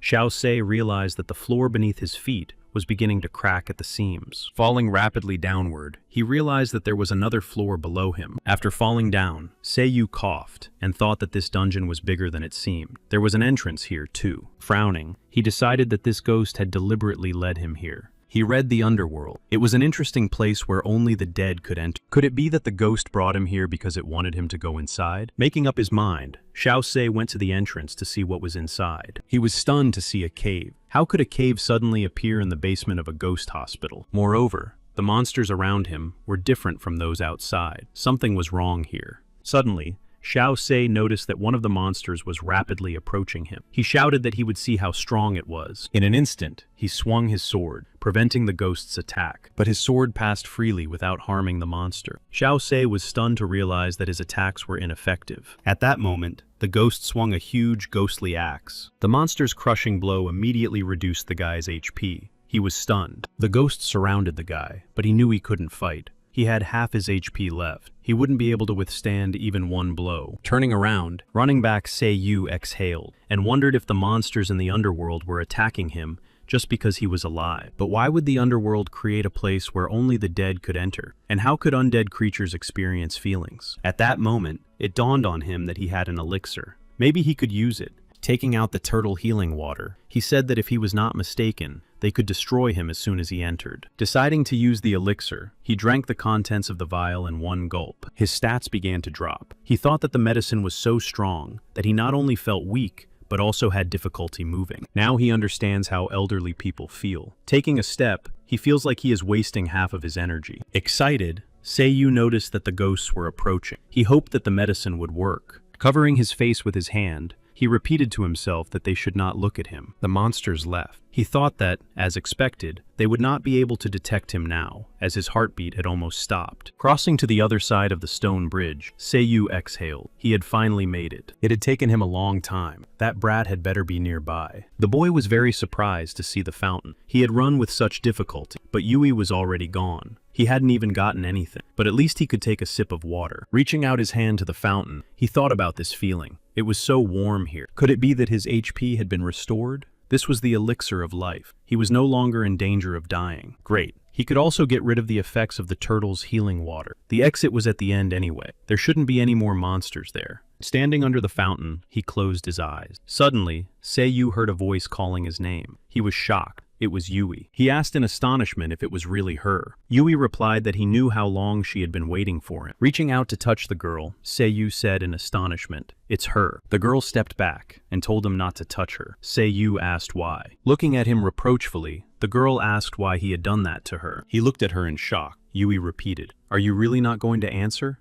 If he hadn't rejected her proposal that day, the car accident wouldn't have happened, and she wouldn't have experienced unbearable pain for 30 minutes. The one who destroyed her was Seiyu. He remembered how Yui told him, showing him a store on her phone, that they had the best cakes there, and suggested they go there after school. She asked why Seiyu looked so upset. Why don't they go play at the arcade? She'll show him her skills. Grabbing his hand, Yui said she had him. He had to go with her no matter what. The guy thought that his inadequacy and weakness had caused him to reject her so many times. He had been a good childhood friend, but it was true. If it weren't for him, she wouldn't have died. Even the doctor said that there was a chance she would survive if she was taken to the hospital in time. He destroyed her. Looking at the guy who had fallen to his knees, Yui said she would never forgive him for his mistakes. Reaching out to him, the girl said that in return, he had to give her his soul. Memories of the times they spent together flashed through Seiyu's mind, and when, considering himself unworthy, he rejected her communication. And then he cried over the photo. He asked her to forgive him. He used to be weak, ignorant, and scared. He didn't even have the courage to meet her face to face. If only he had been a little braver back then. But in this world, there are no ifs, and he doesn't need any either, because he has a chance to see her again. If he gave her his soul, it might be a way to atone for his guilt, but it would be an escape. This time, he wouldn't run away. He would become strong and earn points. Until he saw her again, he would atone for this sin himself. She agreed. The girl replied, "Okay," and began to slowly dissolve into the air with a smile on her face. In a few moments, there was nothing left of Yui. Seiyu stretched out his hands, but there was only emptiness. Suddenly, he saw a flash of light in front of him. The system reported that the hidden task was complete. He realized that this was only part of the underground city. The damn developers who created these disgusting scenes should give him back his tears. Suddenly, Xiao Sei noticed that the fountain was glowing and decided that there might be an item there. The system reported that he had found the suppressed statue of the goddess. He thought that from this description, the item didn't look that valuable. Seeing that something was glowing again, Seiyu decided it was time to leave. He wasn't ready to see it again. Judging by the map, he had been everywhere in the underground city. Where should he go now? At that moment, he remembered the strange door that was blocked by a skeleton. Going upstairs, he thought that, based on his experience, if he placed the two artifacts he had found in the right place, this would wake up the dungeon boss. After inserting the heart, Seiyu took out the crystal. At that moment, the skeleton's body flashed with a bright red light. It began to move. Covering his face with his hand, Xiao Sei thought that, as expected, it was moving. The skeleton screamed furiously and began to destroy the strong chains holding it. The system reported a danger. The boss of the underground city, Class E, the Morning Knight, appeared. Skeleton. Feeling the pressure, Seiyu smiled and thought that it would be a difficult battle. Unexpectedly, the skeleton said, "Unauthorized person." Seiyu was surprised that it was talking. Fiercely flashing his eyes, the monster asked if he was here to fight him. Looking at the monster, Xiao Sei asked if he was here to fight him. At that moment, it dawned on the guy that the knight had faith. Maybe this thing. He took out the statue of the goddess. Deciding it was worth a try, he threw the statue of the goddess at the skeleton. In an instant, the skeleton caught the throne statue and clutched it in his hand. The monster said that this object was the cause of his grief. It had been forcibly taken from him, and he was able to get it back. He restored his faith in humanity. Seiyu shouted that he had returned his item, but he still wanted to fight him. The skeleton promised to show him the way forward. Seiyu replied that maybe they should both stop talking and just take a deep breath. The skeleton's body burst into bright flames. At that moment, the system reported that the underground boss had disappeared. He had found the leader of the underground city. Stunned,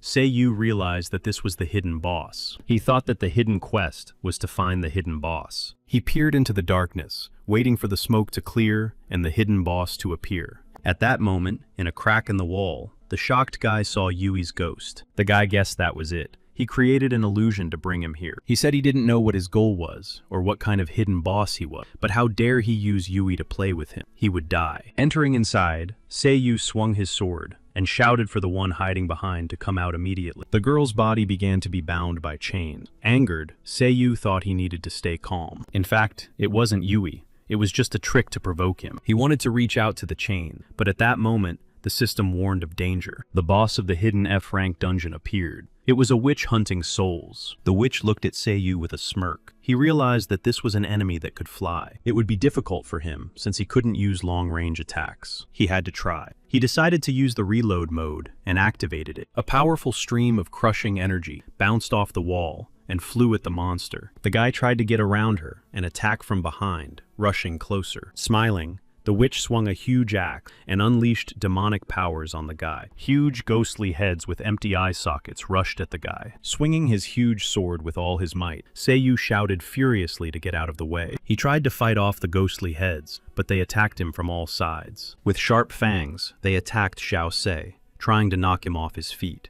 The witch watched the battle from above. Looking at Xiao Se, he thought that flying bosses who used magic were usually bad at close combat. But if he had such incredible speed, how could he get close to him? The witch smiled. Another weak opponent. This is quite boring. She thought he was lucky to have found the secret dungeon. He thinks that as long as he can defeat the boss, he will receive even more rewards. Unfortunately, he is just another sad soul who has fallen into her bedroom. Stunned, Seiyu realized that this was a boss who was aware of his actions, as he thought he had lured him here. Releasing more and more ghosts, the witch laughed and said that he was a poor little man. Before she took his soul, she would let him torment him a little. Seeing the ghosts fall and hit the rocks, Seiyu realized that the attack was not aimed directly at him. A moment later, Xiao Se saw a monster's hand break through the stone bridge. He asked in shock how she could summon an entire army of spirits. Gritting his teeth in anger, Seiyu thought that now it would be even more difficult for him to get closer. A crowd of terrifying skeletons with glowing eyes rushed to attack the young man. Clutching his sword tightly, Seiyu realized that he had to attack immediately, otherwise he would be doomed. Smashing the skeletons to smithereens, he thought furiously that he couldn't waste his energy on this trifle. He swung his sword furiously, but suddenly his sword collided with a huge monster. Parrying the attack, the monster dealt the guy a powerful blow, and he flew to the side. Flying across the floor, Seiyu crashed into the wall with a bang, raising a cloud of dust. He thought furiously that this minion was able to block the attack he had launched during the reboot mode. Besides, judging by the equipment he had, could it be that this equipment belonged to some player? Could their souls have been captured by the boss? If he used his reboot mode and wasted energy fighting them, it would be the end of him. Now it was do or die. Frowning, he furiously shouted,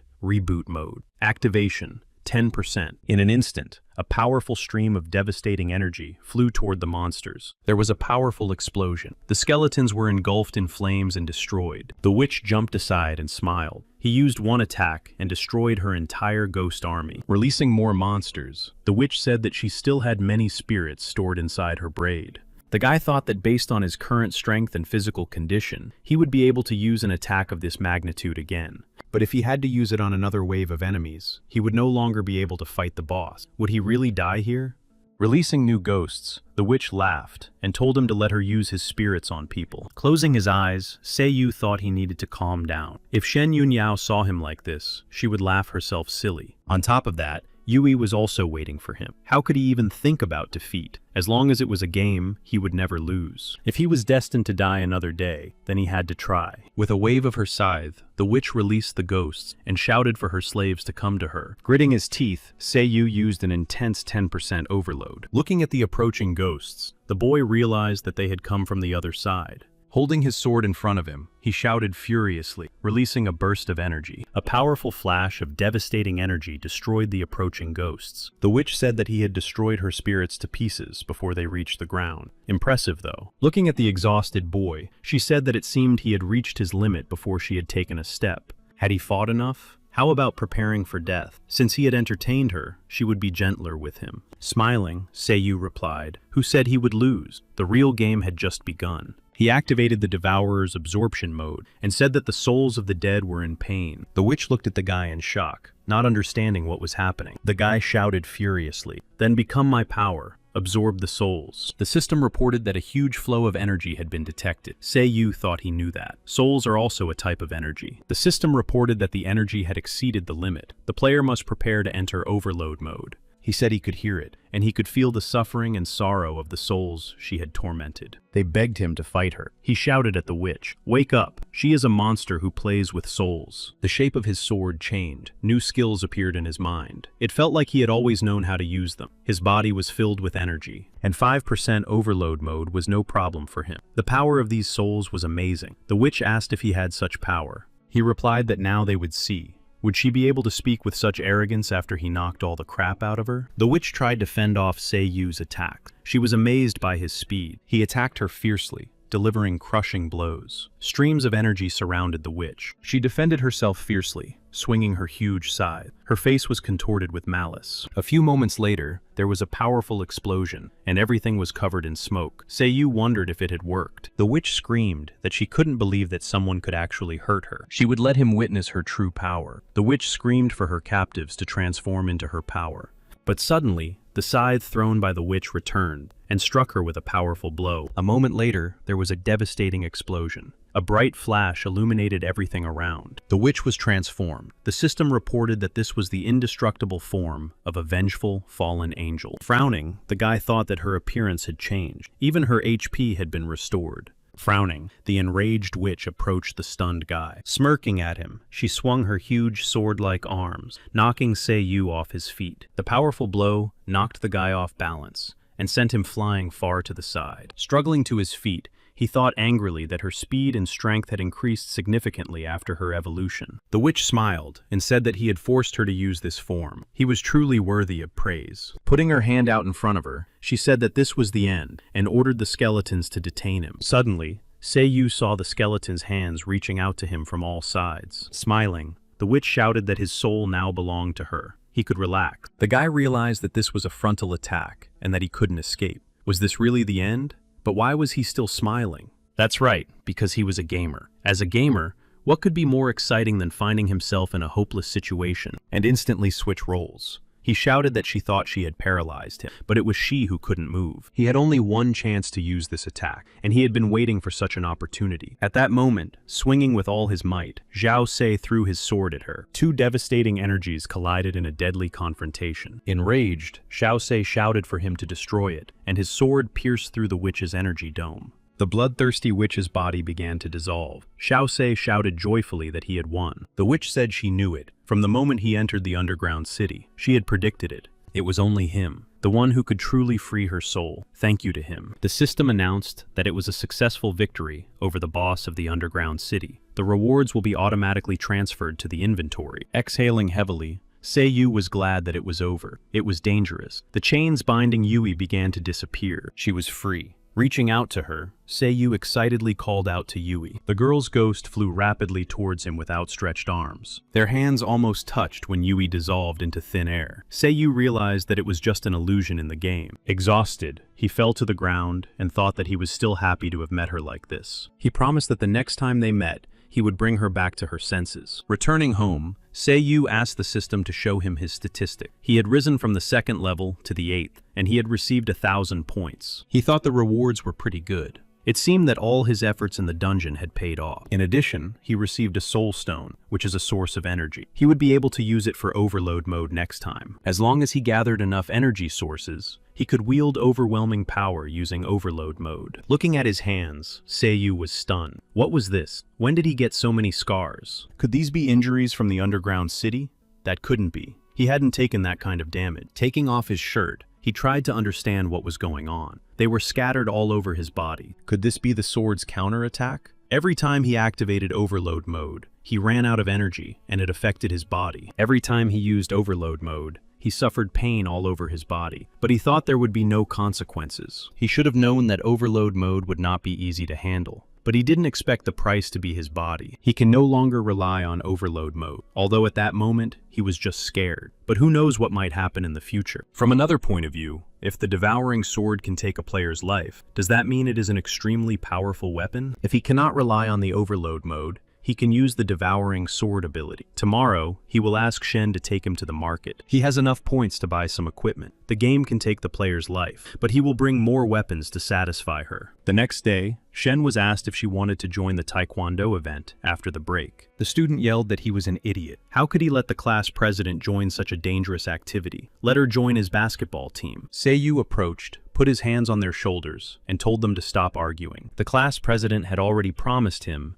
that she would help with his homework tonight. They were surprised that Seiyu had changed so much. The student shouted that he had been gone for a long time, and now he had come to the class president. How cunning. Seiyu replied that he had accumulated a lot of homework. The class president didn't want his performance to affect the whole class. He winked at Shen. The girl said okay. The lesson was about to start, and everyone had to return to their seats. Smiling, Seiyu asked if the class monitor would mind if he sat next to her. She replied that he should leave her alone. He asked why she was so angry. He was only trying to help her. Besides, he had something important to ask her. She replied that Seiyu had rejected her last time. He shouldn't belittle her for joining him in the dungeon. He finally understood how difficult it was to fight alone. At that moment, she saw the scars on his hands. Shen asked what had happened to his hand. Was it because of yesterday's attack in the dungeon? Seiyu replied that everything was fine. It was a long story, so she shouldn't worry. Shen replied embarrassedly that she wasn't worried. He said that last time she had mentioned the market. How about he pay her 300 points to take him there? The girl replied that she was going there anyway. Let him give her 500 points. Seiyu replied that he knew she would say that. At that moment, Seiyu's phone vibrated. The system announced that a new daily task had appeared. He thought, what the hell? Another stupid daily task. He wasn't going to do them for such little money. Saying that he was an idiot, Shen reminded him that the system would punish him if he didn't complete the daily task. The new task was to answer the teacher's question correctly. The reward was plus 50. The teacher asked if anyone could solve this question. The guy thought that no one should answer. If he didn't answer the teacher's question, it would be a problem. Raising her hand, Shen Yunyao smiled and wished him luck. Smiling, he replied that she shouldn't be so naive. He had a secret weapon. At that moment, the guy raised his hand using the title, "I'm so dazzling." The teacher thought that this student looked familiar and seemed particularly energetic. He told the student in the blue jacket to answer. Seiyu thought that this title was effective. After reading the question, Seiyu realized that he didn't know the answer. He needed to use the exchange. The system warned that the council was worth 20 points. The answer instantly appeared in his mind. Seiyu thought he felt good. He answered, and the teacher confirmed that it was correct. This student answered the question very quickly. Not bad. Smiling, Shen said that the title suited him. Seiyu replied that she was flattering him. He received a net profit of 30 points.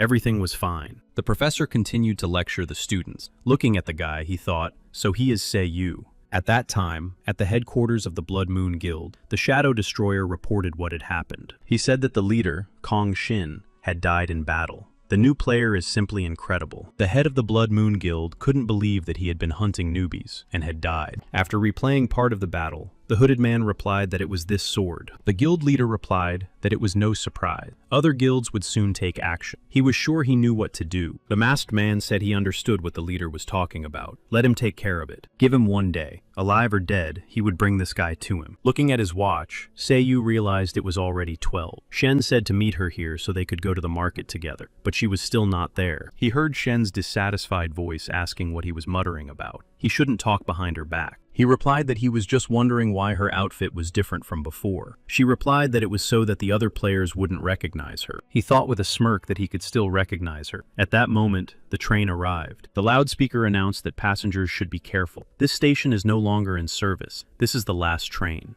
He said that because of her, they were almost late. Shen replied that he should shut up. They are getting on the last train. He asked what station it was, but Shen said he would soon find out. Suddenly, the lights went out. Seiyu asked if it was an accident. The girl asked why he was surprised. He should look out the window. After asking again to look out the window, he said, "What is there to see?" Suddenly, the stunned guy saw that everything outside the window was lit up and glowing. Not believing his eyes, Seiyu asked what kind of unusual place this was. She replied that they had arrived in the dungeon as soon as they boarded the train. Seiyu asked if the dungeon wasn't meant to destroy monsters. The girl said that it used to be the highest dungeon, but after persuasion from the Jinchang Association, it later turned into a stock market. They relied on this market to obtain land and become one of the 4 best partners, alongside Lionheart, Grey Mist, and Blood Moon. The 4 associations have their own leagues. She had heard that many of the rules in this game had been changed because of them. As far as she knew, the enemies they were fighting must be from Blood Moon. Now they had to be careful. At that moment, it was announced that the train had arrived at the station and would soon be closing. They had to get off. Seiyu realized that they had forcibly changed their equipment. Could this really be the exchange center?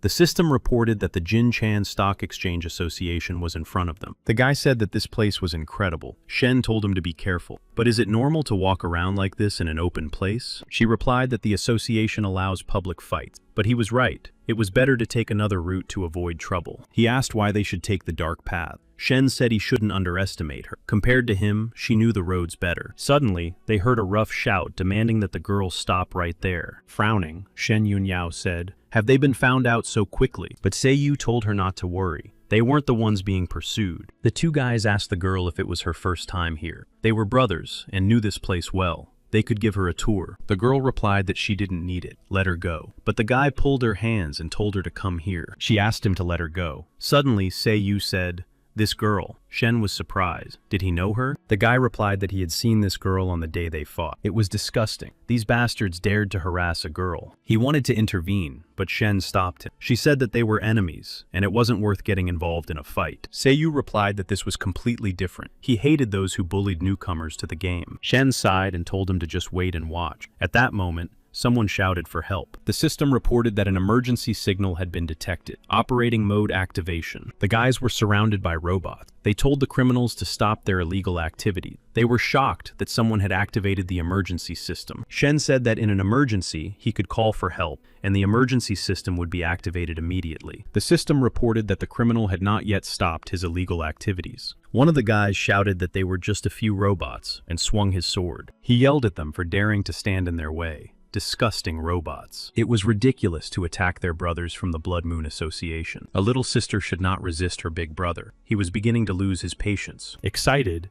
Seiyu shouted that they had to do something. Shen asked what was wrong with him. She told him to just watch. Suddenly, fire flashed above the boys' heads, and a stern voice asked who was fooling around on the territory of the Jin Association. In an instant, a fireball fell to the ground, and the boys flew in different directions. At that moment, a huge hand appeared, and a voice said, "Condensation power." Unable to resist, the boys clenched their teeth in rage and fell to their knees. A huge robot appeared in front of them, with a girl on top. She shouted, "How dare they destroy her beloved robots?" Seiyu asked who it was. A person from the Jin Chang Association. Shen replied that the stock market was Jin Chang's main source of income. Those who dare to break the rules here can be destroyed. The girl told little King Kong to make some noise. She calculated on a calculator the cost of saving the robots, the damage to the arena, and the cost of managing the security of the Jin Chang Association. A total of 3,000 points as punishment. Let them transfer it to her after double-checking. Otherwise, the association will punish them. Laughing, the guy replied that he had no points, but he had a weapon. Wielding his sword, he rushed to attack the girl. Unable to stand by and watch any longer, Seiyu rushed forward with a cry of caution. Shen shouted that he was stupid. He rushed towards them, trying to prevent the guy from attacking the girl from behind. Smiling, the girl asked if he dared to play tricks in front of her. At that moment, a huge robot stopped both the attacker and Seiyu's sword with a powerful blow of its hands. A moment later, the attacker was knocked off his feet and flew to the side, crashing to the ground with a crash. Smiling, Zhao Se said that it seemed he had gone a little too far. The girl replied that her brother was quite brave, but he had damaged the ground with his sword. She would give him an 8% discount and a penalty of 100 points. At that moment, Shen approached the girl and asked if she was all right. She thanked him and said that everything was fine. One of the Blood Moon guys ran up to the other and shouted at him not to die. Turning around, he shouted disgustedly. They from the Jin Chang Association dare to provoke the Blood Moon Association. But he didn't have time to finish because he received a crushing blow from the man in the mask. Stunned, Zhao Se and Shen Yunyao frowned and watched what was happening. The masked man said that such trash dared to call themselves part of the Blood Moon Association. He was destined to die. Shen said that it seemed the master had arrived. Zhao Se said that it shouldn't be so bad since they were on Jin Chang's land. Smiling, the girl asked if the Ghostface had destroyed him. He would have to pay a debt of 3,000. Smirking, the Ghostface replied that he was sorry, but he was not interested in underage girls. Looking at Zhao Se and Shen, he asked if Kong Xin had died at their hand. Covering Shen, Seiyu shouted that he was the one who did it. She had nothing to do with it. Shen told him not to talk nonsense. How could he have won without her help? Ghostface smiled. He had such an aura. Let them not worry, none of them could escape. At that moment, the girl with the robot asked furiously if Ghostface was ignoring her. He replied that his people had indeed committed an unforgivable act. He apologized for their reckless behavior, and they would compensate for the damage. Ghostface asked how about playing at the Casino of Destiny. Smiling, the girl asked if he was sure. Seiyu asked Shen about the Casino of Fate. The girl explained that it was a game of chance that used all the points and lives of both sides instead of bets. They were in danger now. If they were blown out of the trading city, they would be ambushed. But at the Casino of Fate, there was a chance to win. Smiling, the ghostly face asked if they were afraid. Shen said she didn't expect the Blood Moon to fight this way this time. Frowning, Seiyu said that if there was a chance to win, why should he refuse? He challenges him. The ghostly face laughed and said to watch out, so that he doesn't accidentally die. He'd better gather his courage. Don't think that son of a bitch is so fearless. In half an hour, the Casino of Fate will begin. And don't even think about running away. or he'll die a horrible death. The girl with the robot turned to Falcon and asked what her name was. Help is also paid for. She replied that her name was Chin Han, but she didn't have any points to pay with. It was true. It was her fault. In fact, she had come here to exchange items for points and save her brother. Frowning, Seiyu asked about her brother, the man who had attacked him with her last time. What had happened to him? She replied that the last time she went hunting with her brother and they fought against him, he used all his points to help her, but he was wounded. If she had told her brother that she was going here, he would not have let her go. So she came here without telling him. The girl said that although the rules of the association must be followed, seeing how pitiful she was, she would make an exception and take an item as payment. Chin Han suggested she take a look at her inventory. The girl replied that none of it was worth a penny. She said that was all she had. The girl replied that she could sell it all and get 500 points. Frowning, Seiyu said that she could see that these were her last possession, but he wanted to take everything she had, and that this was an honest association. She replied that he was right. Their association, Jin Chang, had never been honest, but if Chin Han needed points, she had no choice but to join these guys at the Casino of Destiny. Let her join these guys at the Casino of Destiny. There, she could earn a lot of money. But Seiyu shouted that this was a matter between them and the Blood Moon. It was a gamble with their lives. She shouldn't be involved. But Chin replied that without points, her brother wouldn't last long. Let her also take part in this Casino of Destiny. The Jin Chang Association bets on the strength and luck of the player, using all the points as chips, even at the risk of losing their lives. It is because of this irritation and uncertainty. This game of chance is a long-awaited project for the association, and every time, when they start the game, the Jin Chang Association can make a fortune. Seiyu asked why she was so actively luring him into the game. The girl replied that it looked like she would be able to earn a large sum tonight, and invited him to the Casino of Fate. She said that their Jin Chan Association was the leader of the 4 main guilds at level 98, the Golden Toad. Frowning, Seiyu said that if he was in difficult mode, no one could defeat him. She replied that the Lord of Illusions only liked to play and trade things related to gold. Their leadership had already signed a contract with the Lord of Illusions, which states that he is forbidden to harm the players. At that moment, the people of the Blood Moon arrived. Smiling, the ghostly face said that he had courage. Was he ready to say goodbye to his life? The girl said that both sides were silent before the competition, and now she would familiarize them with the rules. The Casino of Fate consists of 2 parts. The upper part is the Wheel of Fortune, and the lower part is the battlefield. After the participants join, each side chooses a random player to spin the Wheel of Fortune, and the participant can win a prize of 100 points. If the participant is dissatisfied with what he has received, he can spin the wheel again, but the point fee will be doubled. If they receive a reward,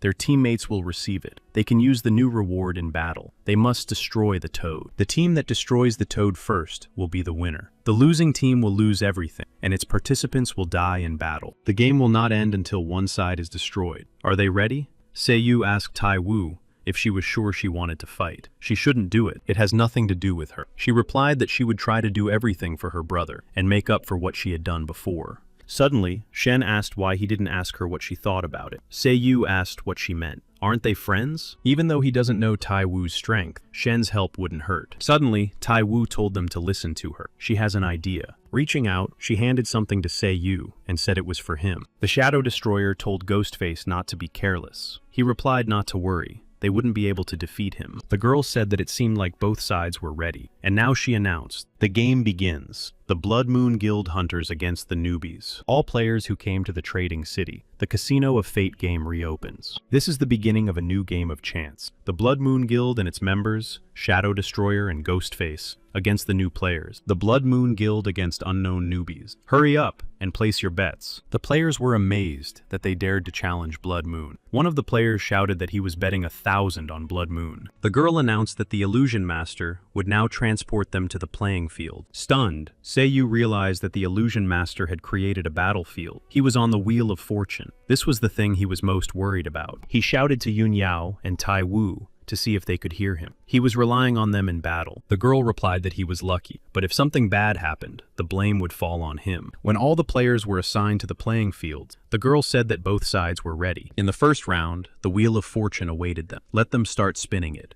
The wheel contained unlimited supply. Each item had no description, but white is the highest level, red is the middle level, and then there's green and blue. The guy thought that in the end, it was a Wheel of Fortune where the luckiest person wins. He had never lost at this before. Seeing the bursts of dark energy, Seiyu thought it was the Shadow Destroyer's skill. He realized that the Shadow Destroyer was changing places in the slot, using its abilities. Wasn't that cheating? At that moment, the girl said that there wasn't much movement in the first round. The results for both sides were as follows. The red side earned a red level item that added 50% to their combat power. As for the blue side, what a shame. It's a strong green gem. This item cannot be used in battle, but it can be exchanged for 10 points. Frowning, Seiyu said that he admits he was unlucky. But isn't the Shadow Destroyer's power too great? She replied that nothing can be done in this place without the permission of the Illusion Master. Don't be sad. He can spin the wheel again. If he doubles his points and it doesn't affect the other players, spinning again can change the results, but their points will be used up faster. No. First, he needs to figure something out. So, the battle part continued. Both sides can take their items right now. Shen said that Seiyu got the worst item. So the battle begins. Which side will destroy the first life? Shen said he was approaching. The two of them still have a chance to attack. Smiling, the Ghostface said that, as expected of the Shadow Destroyer, he got the best weapon in the first round. Now he will show the girls.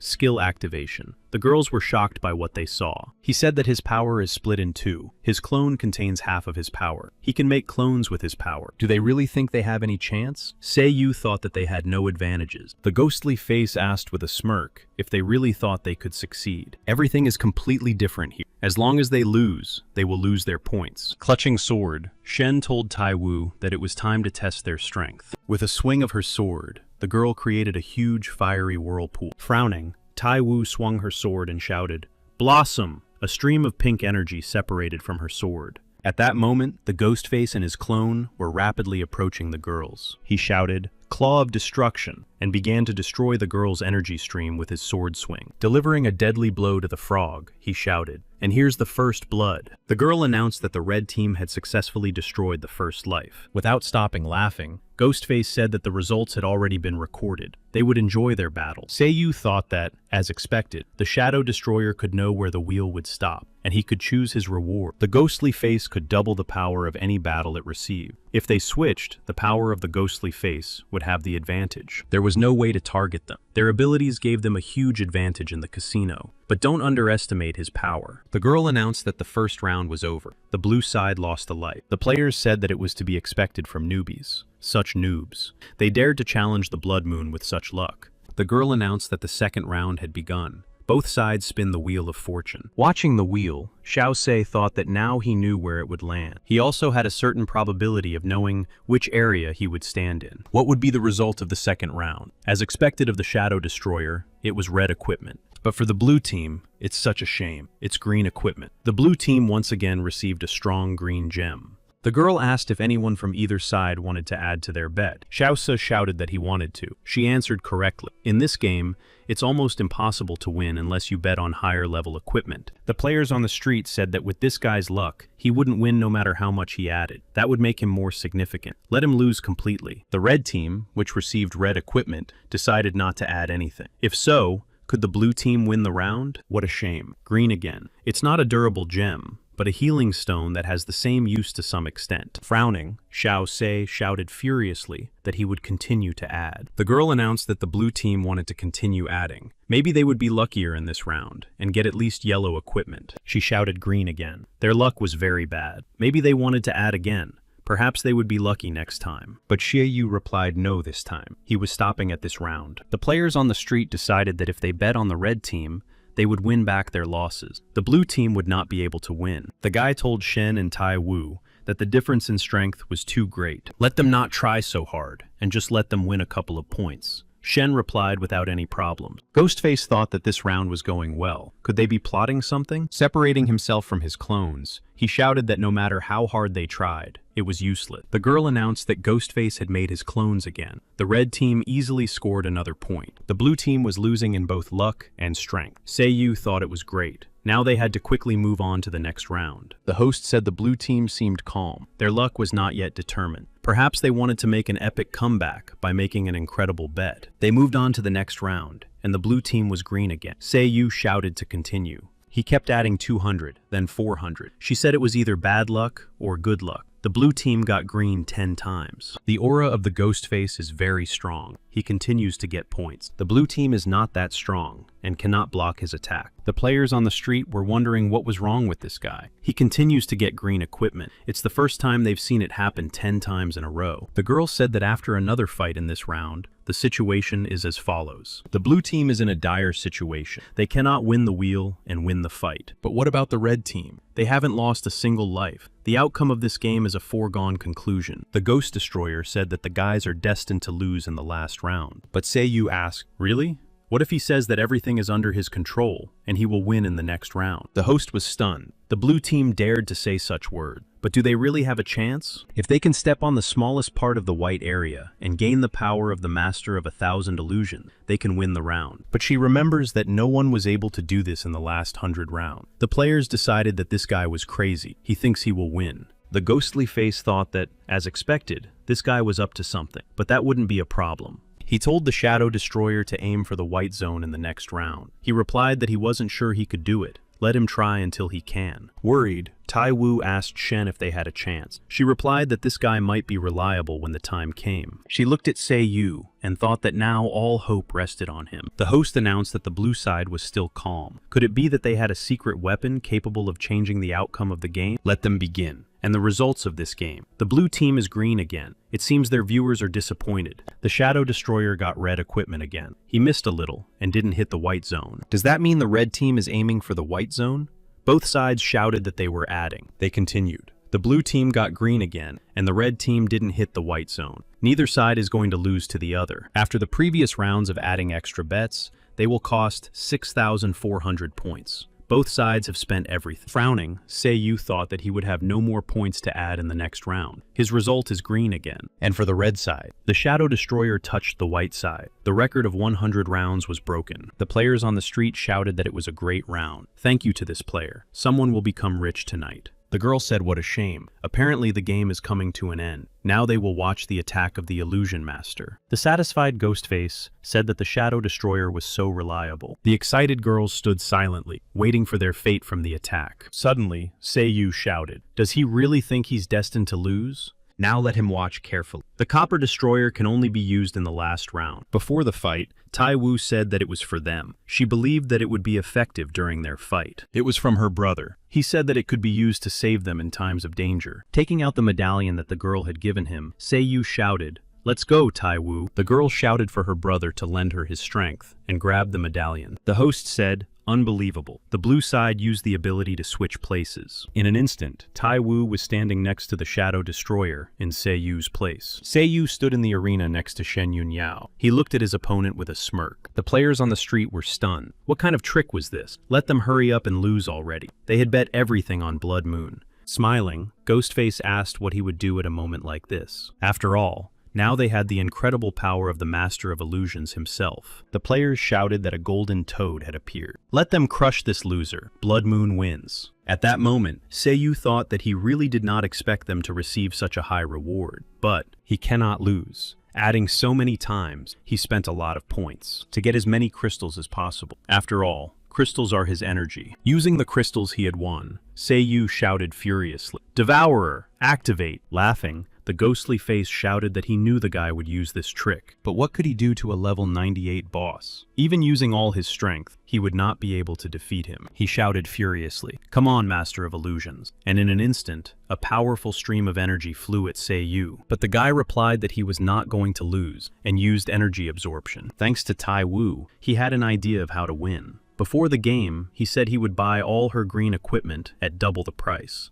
He absorbed it, increasing his strength, agility, and defense. He saved this crystal for last. It can increase defense by 5%. He threw it at the Illusion Master's energy and shouted for him to destroy it. It was incredible. The blue team managed to withstand the Illusion Master's attack. The host said that the Illusion Master's attack lasts only 5 seconds. If the blue team can withstand it, the audience was in shock. How is this possible? This guy is holding back the attack. What kind of weapon does he have? The guy was struggling to hold back the boss. It was the power of the 98th level. Shen shouted excitedly to Seiyu. She stood next to him and shouted that she would help him. Her energy was also directed towards the golden toad. She said she couldn't leave everything to him. Seiyu warned her to be careful. The attack was very powerful. The host said in amazement that it was unbelievable, but the blue side was still holding on. Both sides were still facing each other. The enraged Ghostface thought he couldn't let him win and used cloning. Deciding that now was the best moment to attack, he and his clones rushed at Seiyu. At that moment, Seiyu shouted that they didn't have time. Yun Yao had to try her best. Frowning, the girl replied that she knew and would do everything in her power. Putting all their strength into it,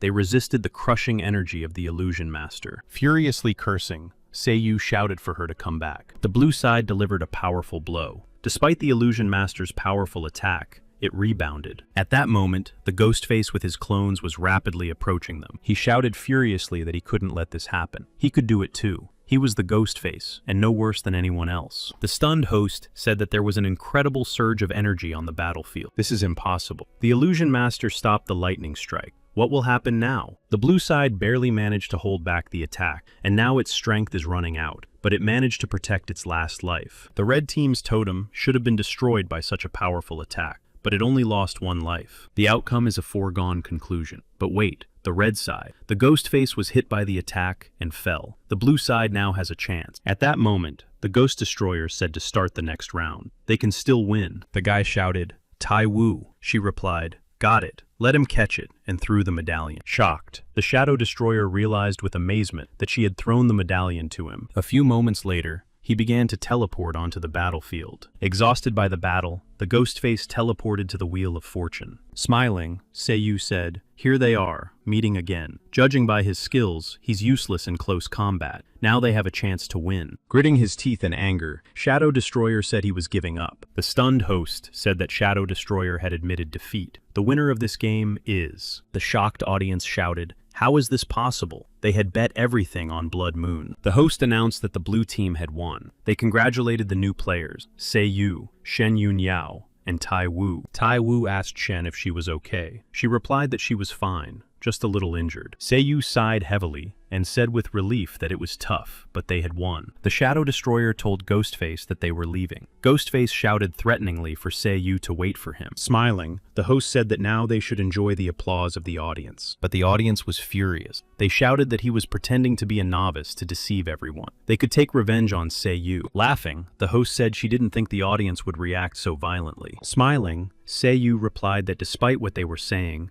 he was still the winner. Suddenly, he heard someone say that it was a good victory. The girl said that their association, Jin Chang, had made a lot of money today. The delighted host shouted, "Is the vice president here too?" She missed her so much. Maybe she could stay with her tonight, and she threw herself into her arms. Shen said that there were many rumors about the vice president. Although she was not strong in battle, she had earned a lot of money for the association. She was the god of the Qingzi fan. Seiyu thought that with such a large guild, there could be a lot of problems. It would be better to leave quickly. He told the vice president that the game was over. He thought it was time for them to go. She replied that the Jin Chang Association couldn't let the guests leave just like that. They were injured, and the guild couldn't let them go without treatment. The surprised girl said that the magic spring was a secret treasure of their guild. Only members of the Dungeon Raiders group could use it. The vice president replied that they had earned a lot of money for the Jin Chang guild, so they deserved it. Seiyu said they had more important things to do. Shen hit the guy and yelled that he was an idiot. What could be more important than going to the Jin Chang guild's magical spring? The legendary magical spring could not only eliminate negative effects, but also restore physical strength and improve the player's characteristic. It can also make girls more beautiful. They would gladly go to this spring. The vice president told them to follow her. Scratching the bruised area, Seiyu sighed and thought that he hoped there would be no more trouble. After a while, they reached the Jin Chang Guild's magical spring. Sitting in the water, Seiyu said that this magical spring was not bad. The wounds really began to heal. Looking at the scars all over his body, the guy wondered if it could be cured, but leaning back, he decided that he needed to enjoy this large spring first. At that moment, Shen Yun Yao and Tai Wu entered. Shen said that it was indeed large. Coughing and pinching his nose, Seiyu shouted, "Why are you wearing that? You scared me." She asked what else to wear to come to the spring. So, how much did they earn? The guy opened the screen and said a total of 99,480 points, 30,000 each. If it weren't for Tai Wu, it would have been difficult to win. Even though her brother wanted to destroy him, he would forget about it. Let him recover. He owes him a debt. The girl promised that when he recovered,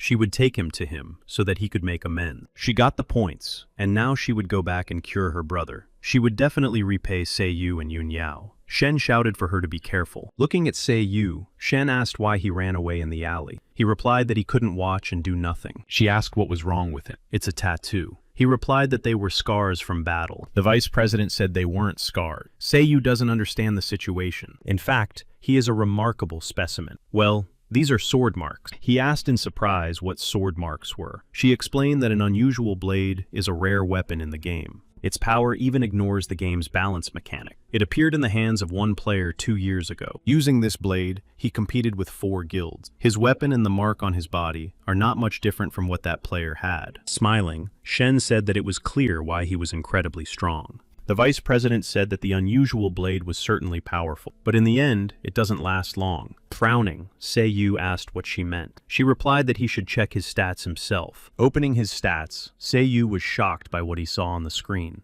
She said that powerful strength requires sacrifice. His situation is like that guy's. His HP stats are turning black. When the health bar turns completely black, he will die. Shen was worried and asked how this could be. Was there any way to fix it?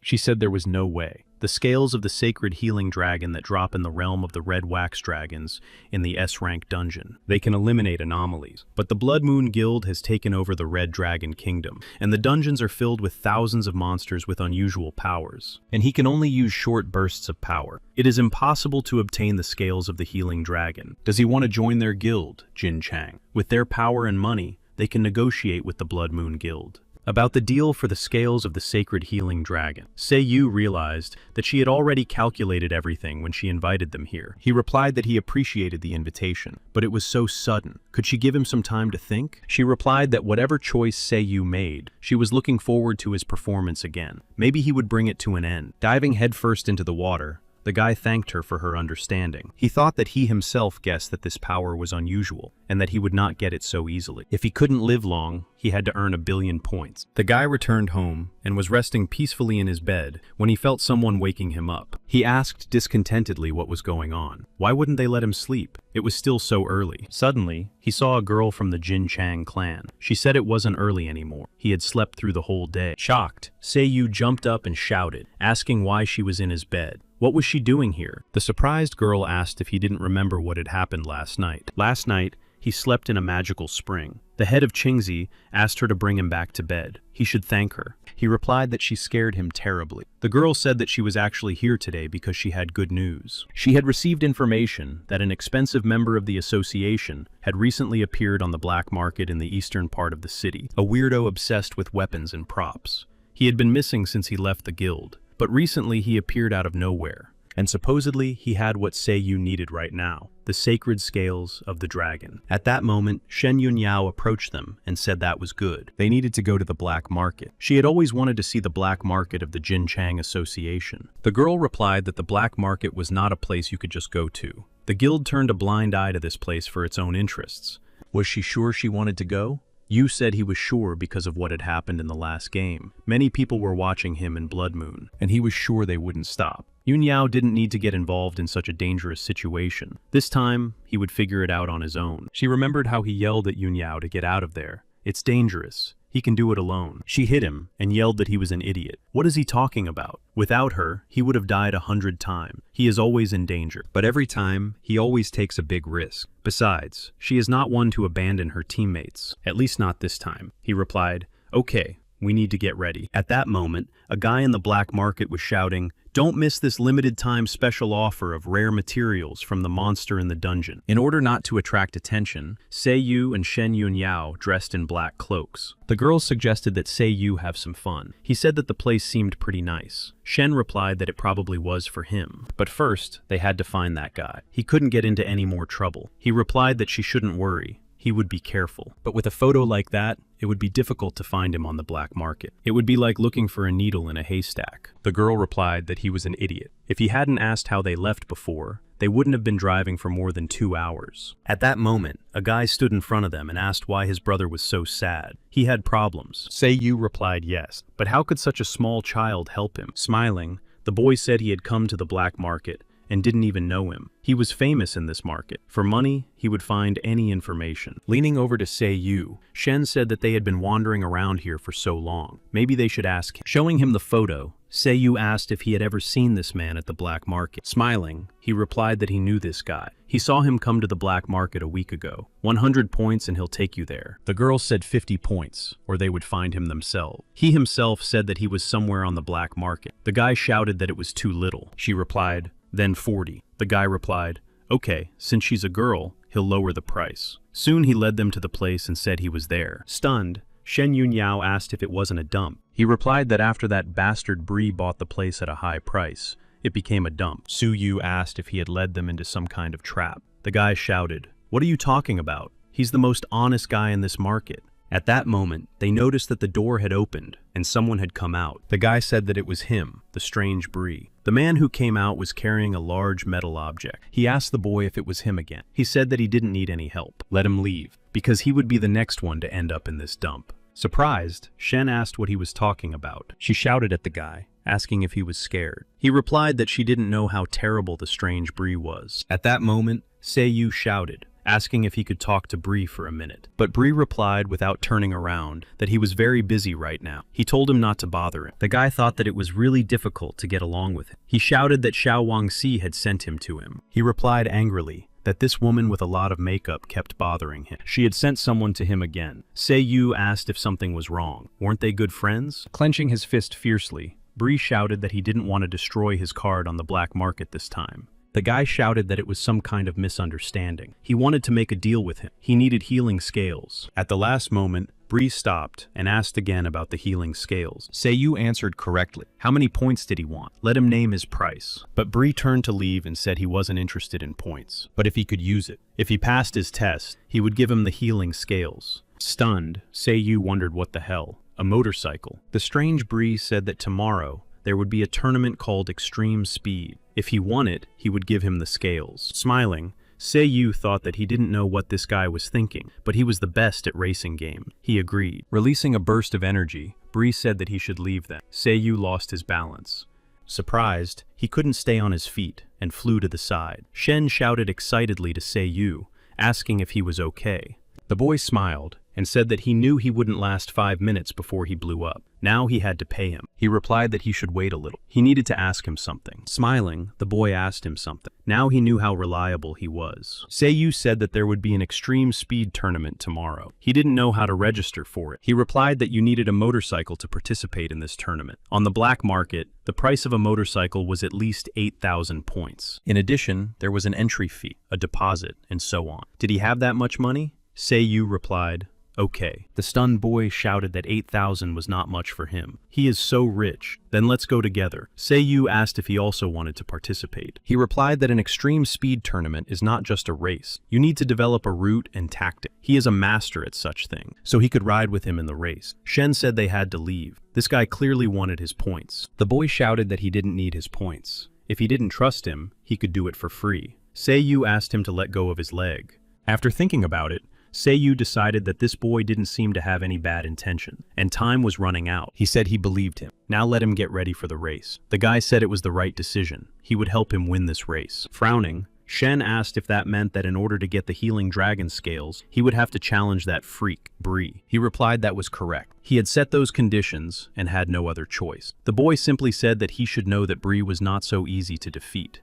The strange Bree was #1 in extreme racing, and no one had beaten him in recent years, and there were rumors that he wanted to break the Ancient One's record. The young man was stunned that he didn't know about the Ancient One. He was a legendary player who fought against 4 guilds single-handedly. Frowning, Sei-yu thought that maybe this was the player with the same sword as his that Qin-Shi had mentioned. The young man added that in any case, Bree was very strong, and if he wanted to win, he would be ready for anything. Shen said that they had no experience in this. It would be difficult for them. Sei-yu replied that if they lost, they would just lose points. It was worth the risk. The boy shouted, "Are you talking about losing? With such a talented captain as him, Sei-yu can relax." After a while, he led them to a store that sells racing motorcycles. Racing motorcycles are sold automatically here. You just need to pay with points. Sei-yu took a look and said it looked good. The boy sighed, saying his brother didn't know how to choose motorcycle. You have to judge by power and performance. Let him help him. At that moment, they heard someone say, there's little Fei. Turning around, they saw some girls. One of them said she had been looking for him all day. What was he doing in a racing shop? The guys standing nearby said they were people from the Red Weights team. They'd better leave before there was trouble. The girl told Fei that the extreme speed tournament was about to start. What was he doing here? He should go and service the team's car. He replied that he was also participating in the extreme speed race this time. He wouldn't have time to help Hong Yan. Frowning, Hong Yan asked what he said. Was he really going to participate in the extreme speed race? Grabbing him by the collar, she shouted, "Stop joking around. Come up with a better excuse." What kind of idiot would team up with a guy like him, who had never participated in a race before? Smiling, Shen repeated, "Idiot." It seemed she was talking about Sei Yu. Little Fei shouted that they had said that if he joined the team and worked for a month, they would take him on as a pilot. But he had already been working for 6 months. Watching Sei Yu, he wondered what was going on. The girl told him not to be so ungrateful. If it weren't for them, he would still be on the black market. If she destroyed him, tomorrow other mongrels would come running to her and beg her to take them. At that moment, Sei Yu shouted, "Stop!" Hadn't she been taught not to put her feet anywhere? Especially in front of other people. He grabbed the girl by the leg, and she lost her balance. Another girl ran up to her and asked if the captain was okay. An enraged Hong Yan shouted, "Who is he?" Smiling, Sei Yu said he was a man who was racing with Fei. Laughing, Hong Yan asked if he was really an idiot to compete with him in the race. He replied that he was also a newcomer to the race, so he didn't see anything wrong with it. It didn't matter what they had. He wouldn't let them touch this guy until tomorrow's race. The girls took out their swords and shouted how dare he mess with their red scale team. He must not want to live. But the captain stopped them. She told them to stop.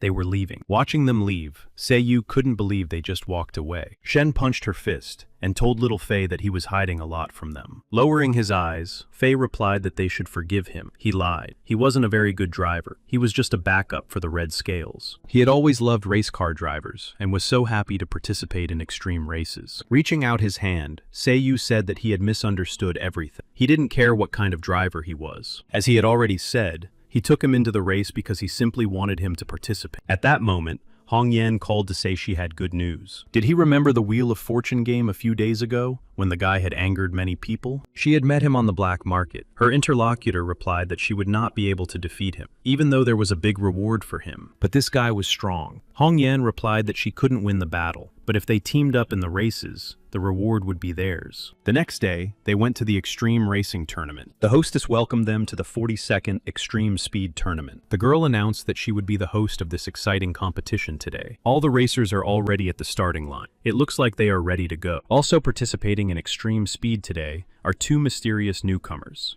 They recently defeated the Blood Moon Guild in the Wheel of Fortune. They are the new stars of the city of Jinchang. They are Sei Yu and Yun Yao. Will they be able to perform another miracle tonight? Smiling, Sei Yu said he hoped Yun Yao would help him. She replied that she wouldn't. She just wanted to participate in the race. Besides, if she helps him win, he will return the points she paid for this race. Sei Yu replied, "Of course." At that moment, Fei got in touch and asked if his brother remembered what he had said. Sei Yu replied, "Of course," and asked what was wrong with the dark circles under his eyes. The guy replied, "Yes, they are. He's fine. He just spent the whole night studying the route map. Let him believe they won't lose in extreme speed." At that moment, the race participants standing behind them were watching them closely. One of them said that it was Sei Yu. The reward for this guy would belong to them. At that moment, Hong Yan caught up with them and told them not to rush. There's no need to rush during the hunt. You have to enjoy the process. The host said that in addition to the 2 mysterious newcomers, we shouldn't forget about the main contender of their tournament. He was 3rd in the extreme speed leaderboard. He had the best chance of winning this tournament. This was the strange Bree. Would he be able to break the record? Therefore, before starting the race, she would repeat the rule that players could only use motorcycles and equipment that were registered in the race and meet the criteria. It is forbidden to use acceleration skills and destroy the track. In case of danger, the player can use the emergency disconnection device on their wrist to forcibly leave the field, but it is better to use it as a last resort. The host announced the start of the race. She said that after passing through the portal, the racetrack would open up. All the motorcycles took off from their starting position. Next to Sei Yu's motorcycle, Hong Yan's motorcycle was flying by. Little Fei warned Sei Yu that there was a track ahead. It was a long, straight road. Let him speed up and be the first. Suddenly, Sei Yu noticed that one of the racers was rushing after him. He shouted, "Where is that kid going?" Sei Yu thought that he knew that the girl had called her friends for help.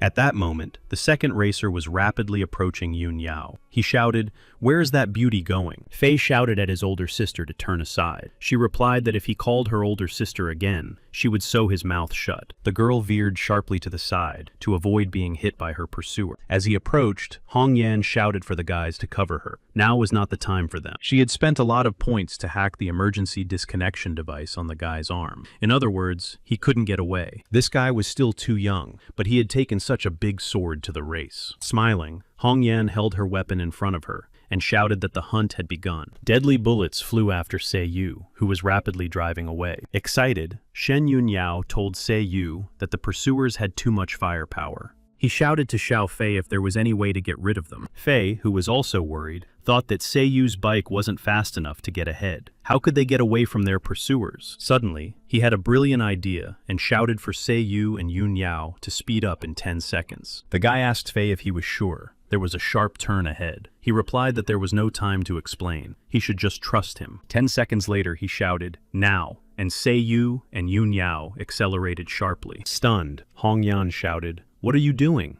Are you going to jump off the track?" At that moment, Fei said he was right. There was a hidden passage right at the bend. This hidden passage would help them leave their pursuers behind. Smiling, Sei Yu asked again if they should fight them off. Why would he need that? Catching up with them, Hong Yan cursed furiously. This guy had found the hidden passage. She yelled at the girls accompanying her to speed up. They needed to catch up with them. Suddenly, Sei Yu appeared above them and shouted that they wouldn't succeed. Swinging his sword, he shouted, "Take this!" and struck the motorcycle. Sei Yu smiled and said that now she was without a motorcycle. The enraged girl used the bracelet on her wrist for an emergency disconnection. At that moment, Yun Yao snatched the weapon from her hands and shouted that she would take it for herself. Hong Yan approached them and shouted that they were cunning bastards. Smiling in response, Sei Yu and Shen Yunyao shouted their thanks for the compliment. The host said it was unbelievable. Red Scales and Sei Yu seemed to be fighting each other instead of racing. On the other hand, for some reason, the Strange Bree was in last place. Strange Bree decided at that moment that it was time to start. He would definitely take first place in this race. He could do it. He began to rapidly pick up speed, firing projectiles at everyone. Strange Bree shouted that they should prepare to lose. The explosions of his projectiles caused the motorcycles in front to explode one after another. Passing by the colorful torches, the Strange Bree said that the device had been successfully tested. At that moment, Sei Yu noticed that Bree was rapidly approaching him, leaving colorful flames behind him. They looked around excitedly, not understanding what this guy was going to do. Shooting at Sei Yu, Hong Yan said with a smirk that now they would see how long he could last. Gritting his teeth in rage, Sei Yu cursed. He thought it would not be so easy. At that moment, the rapidly approaching Strange Bree fired a powerful projectile. Anxious, Shen Yunyao shouted for Sei Yu to be careful. At that moment, the laughing Hong Yan pointed her weapon at him and shouted for him to go to hell. Looking at the approaching projectile, Sei Yu realized it was too fast. He wouldn't be able to dodge it. At that moment, Fei shouted that if he continued at the same pace, his motorcycle would not last long. Trying to dodge, Sei Yu shouted to Yun Yao that there was a turn ahead. They had to take a risk. Deciding that this was their only chance to escape pursuit, they accelerated to maximum speed. Smiling, Hong Yan said that because they had accelerated, it would be easier for her to attack them. She shot at him, but the guy tilted the motorcycle and raised his sword.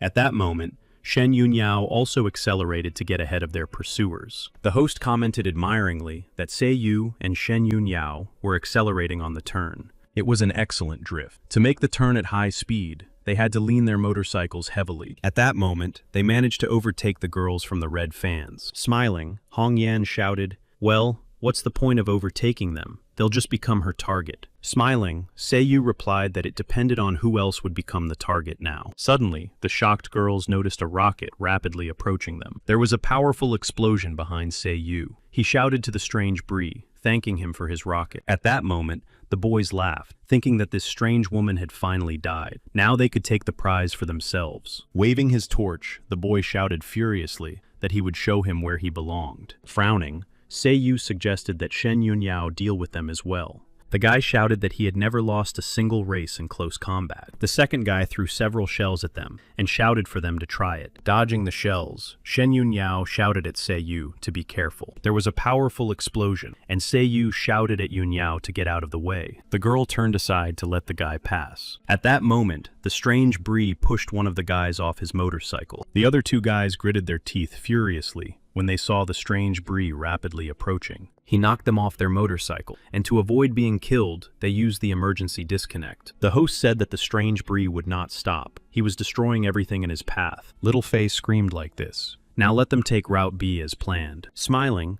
Seiyu replied that he accepted. They took Route B and sped up. Suddenly, Shen Yunyao saw some kind of sign in front of her and asked what it was. The guy also noticed the unknown obstacle and wondered excitedly what it was. Frowning, he cursed furiously, realizing that he would not be able to dodge it. A moment later, there was a powerful explosion, and Seiyu and Shen Yunyao flew up into the air along with their motorcycles. Trying to regain his balance, the guy shouted excitedly. Yunyao, the host asked if they could continue. Seiyu and Shen Yunyao were unable to dodge the attack. The two fell into the river. Hong Yan approached Faye, who was sitting behind the screen, and said that he had finally lost. Thanks to him, her racing motorcycle had broken down. As soon as he left the track, she would beat the shit out of him. Without looking up, the guy smiled and asked who said he had lost. Before the race, he told Seiyu to remember that there were many hidden moves at extreme speeds. Some of them were dangerous or short, and some were very useful. During the race, he would give them clues in all 4 directions for hidden routes. He would find the winning route. Faye shouted that this was only the beginning. At that moment, Seiyu and Shen Yunyao were stubbornly moving along the bottom of the river.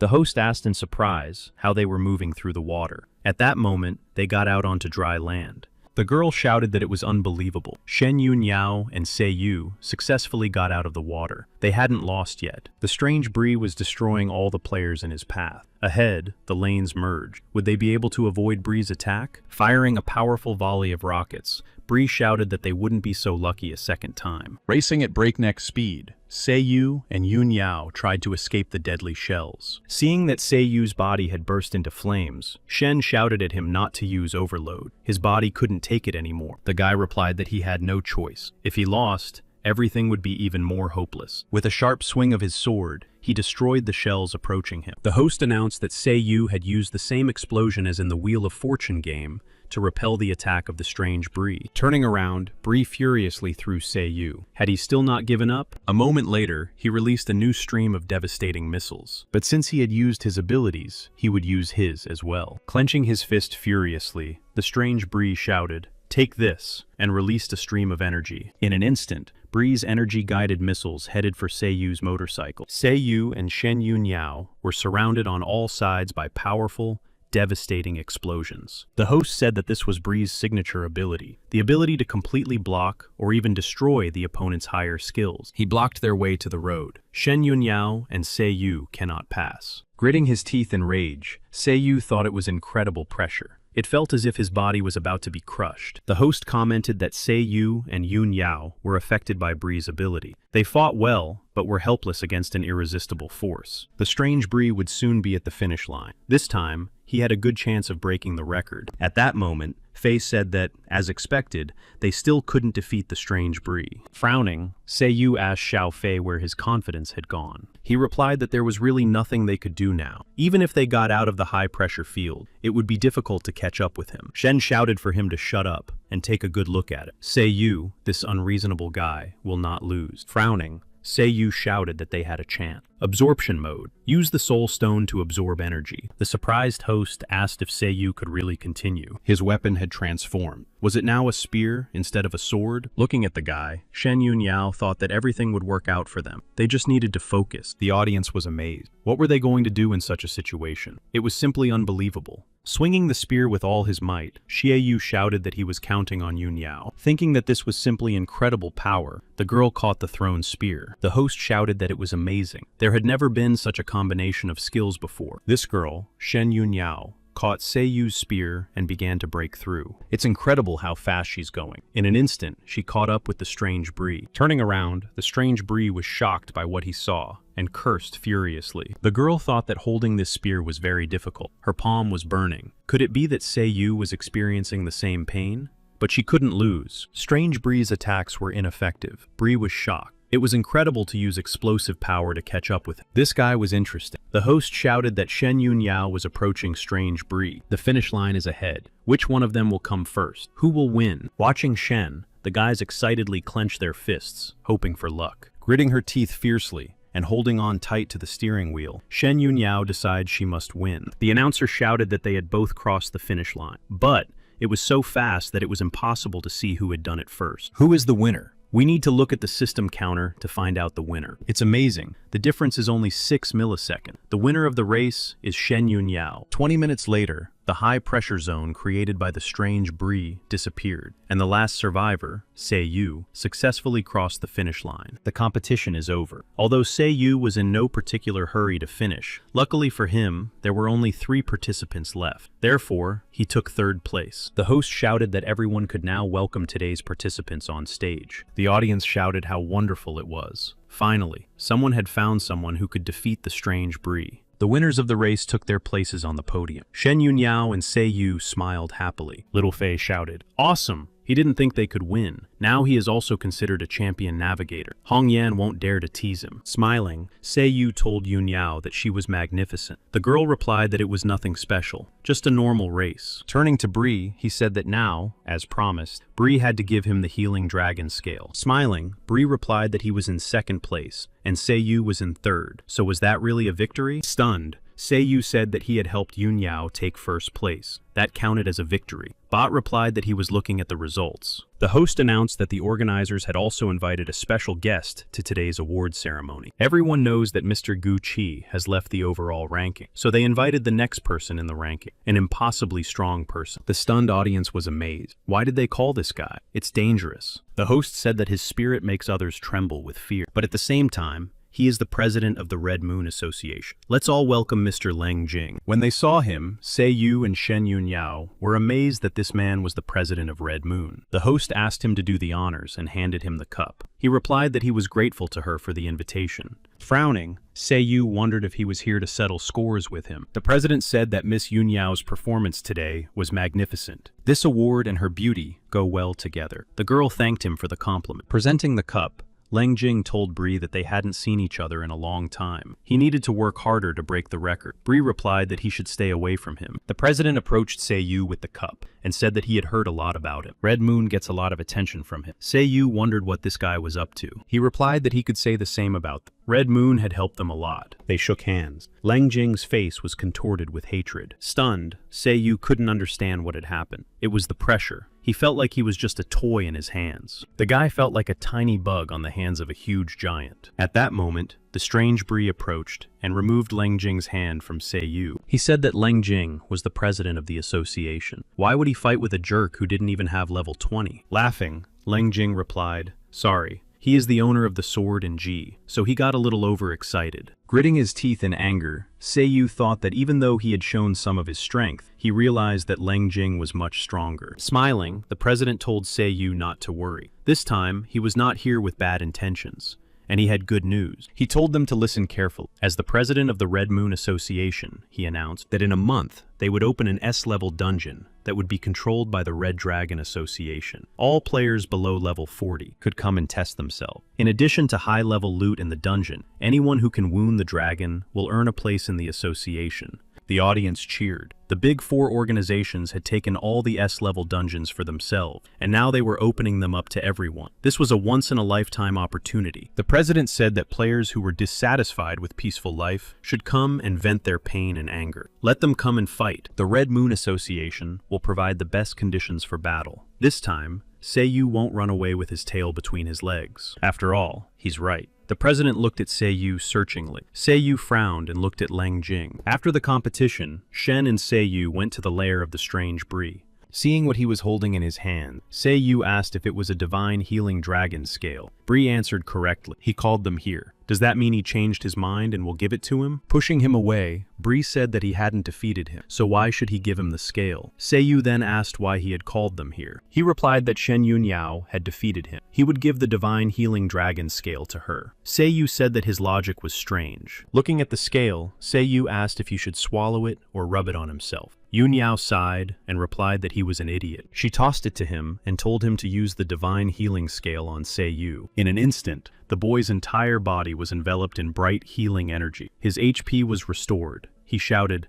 Awesome. Now he just needed to get to the Red Dragon dimension to collect these scales and get rid of the side effect. The girl said that he had recovered, but hadn't he forgotten about Wan Ji's request? He replied that he remembered after her question. Taking out the letter, the guy said that Wan Ji had asked him to give the letter to Bree personally, but snatching it from the guy's hands, the strange Bree shouted that he should not show him anything related to her. A device fell out of the letter. A voice said that the presence of the strange Bree had been detected nearby. The system would be activated automatically. A stun gun shot. Excited, Seiyu asked what was going on. The device said it hoped dear Bree had received a 100% charge of the disarming light that she had been developing for years. Bu Li-chan, Wan Ji, and she would bring back his sweet side. Clutching the device in his fist, Bree shouted furiously that it was infuriating him. Glaring at Seiyu and Shen Yunyao, he yelled at them to get out of there. The girl replied that her instincts told her that something incredible was about to happen. Seiyu asked what was going on.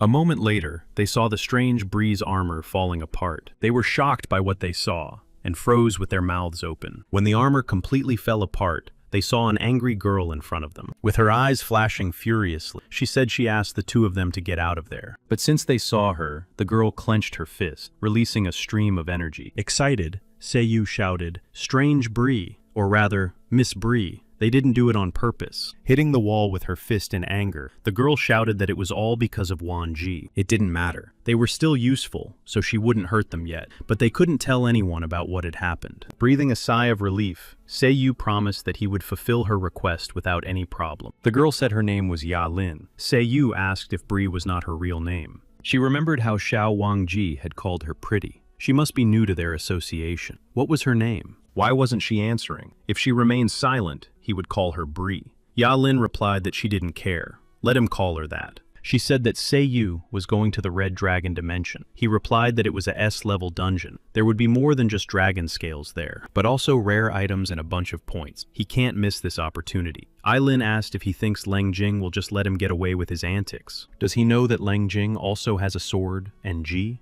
He is cunning and cautious. The fact that he is still alive is most likely part of his plan. But now he's encouraging him to go to the Red Dragon dimension. That means he's confident he can defeat him. The guy replied that he also has his own reasons for going there. He can't hide from him forever just because he's scared. Yahello said he was an idiot. Who told him he needed to hide? Let him continue to gain strength, and he won't have to be afraid of this guy. And she can teach him how to properly wield the sword and Ji. Frowning, Seiyu asked why she was helping him. She had already helped him a lot by giving him the divine scale. Standing up, Yahello replied that there was no reason, but if he said she should, then he could think that she just liked it, and she snapped her fingers. Stunned, Seiyu realized that a portal had opened behind him and shouted that he hadn't agreed yet. Kicking him into it, the girl replied that he should finally shut up. Stunned, Shen Yunyao cried out to Seiyu as she watched him disappear into the portal. A few moments later, Seiyu crashed to the floor with a bang, raising a cloud of dust. As he got up, he cursed and wondered what kind of place this woman had sent him to. At that moment, he saw Yahello, who said that this was usually her training center, but now she would teach him here. Smiling, Seiyu asked if she was joking. She replied that he should prepare to be disappointed. Let him defeat her, or be ready to die by her hand. The next day, Yunyao came to school, and the students began to greet her from the doorway. She thought that Seiyu had also come early today. Could it be because of the system's assignments? She called out to the guy and was shocked by his appearance. The girl asked why he looked so exhausted. He replied that it was nothing special. He was just thinking about the problem Yahello had left him. Because of this, he hadn't slept all night. She asked what he was writing, and Seiyu replied that it was a particularly valuable book on how to level up. He had spent the whole night writing it. Opening it,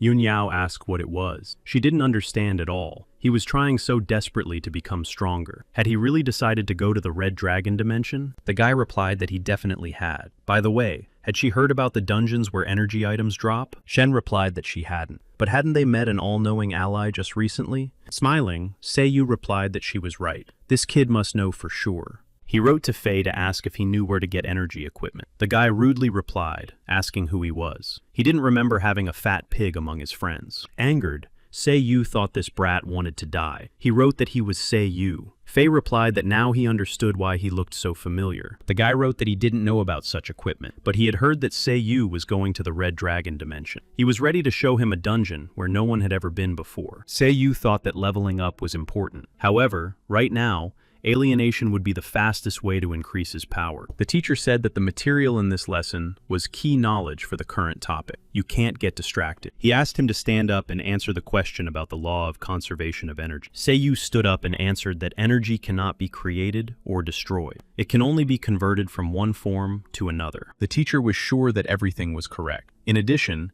energy can also be converted between different forms. Fire and lightning have been natural disasters since ancient time, but throughout history, people have been able to use them to usher in the steam age and the age of electricity. Similarly, atomic energy can be destructive in the form of an atomic bomb, but if the conversion of this energy is controlled, they will be able to create aircraft carriers that do not need supplies for 10 years. He asked if the law of conservation of energy could be applied to the use of energy. The teacher replied, yes. If they can control the use of energy, they will have hope for entering a new energy era.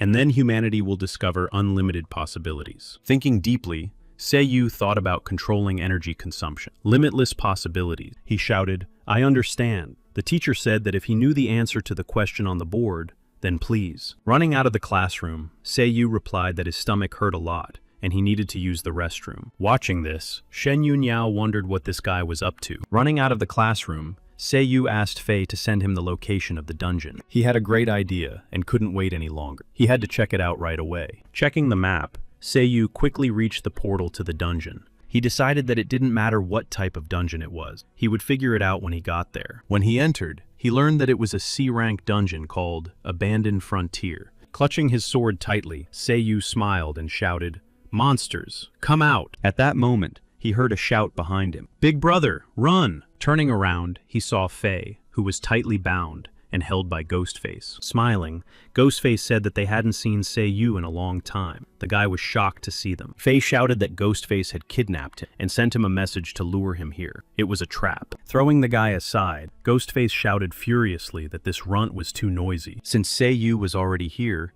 he shouldn't even think about escaping alive. Suddenly, he shouted at Yinglin to attack, and Seiyu realized he wasn't alone. He saw a girl wearing gloves with sharp claws. Ghostface said that even though the boss didn't allow them to cause him trouble, it was difficult for him to contain his rage from last time. Yinglin's ability allows her to control mechanical dolls. In a place like this, where the remains of mechanisms are everywhere, her power literally doubles. At that moment, Seiyu saw the debris of mechanisms rising from everywhere. They turned into huge puppets and surrounded Seiyu on all sides. Ghostface said that Seiyu's overload mode could only be maintained for a short time. He was capable of a battle of attrition. Excited, Fei shouted for his big brother to be careful. He replied that Fei shouldn't worry. Since he called him big brother, he wouldn't let him die. How dare Ghostface use such dirty tricks? In that case, he would be the first victim of his new technique. All this time, he had not paid attention to the problem of energy distribution. The energy surge skill attacks an area. If you aim at a specific enemy,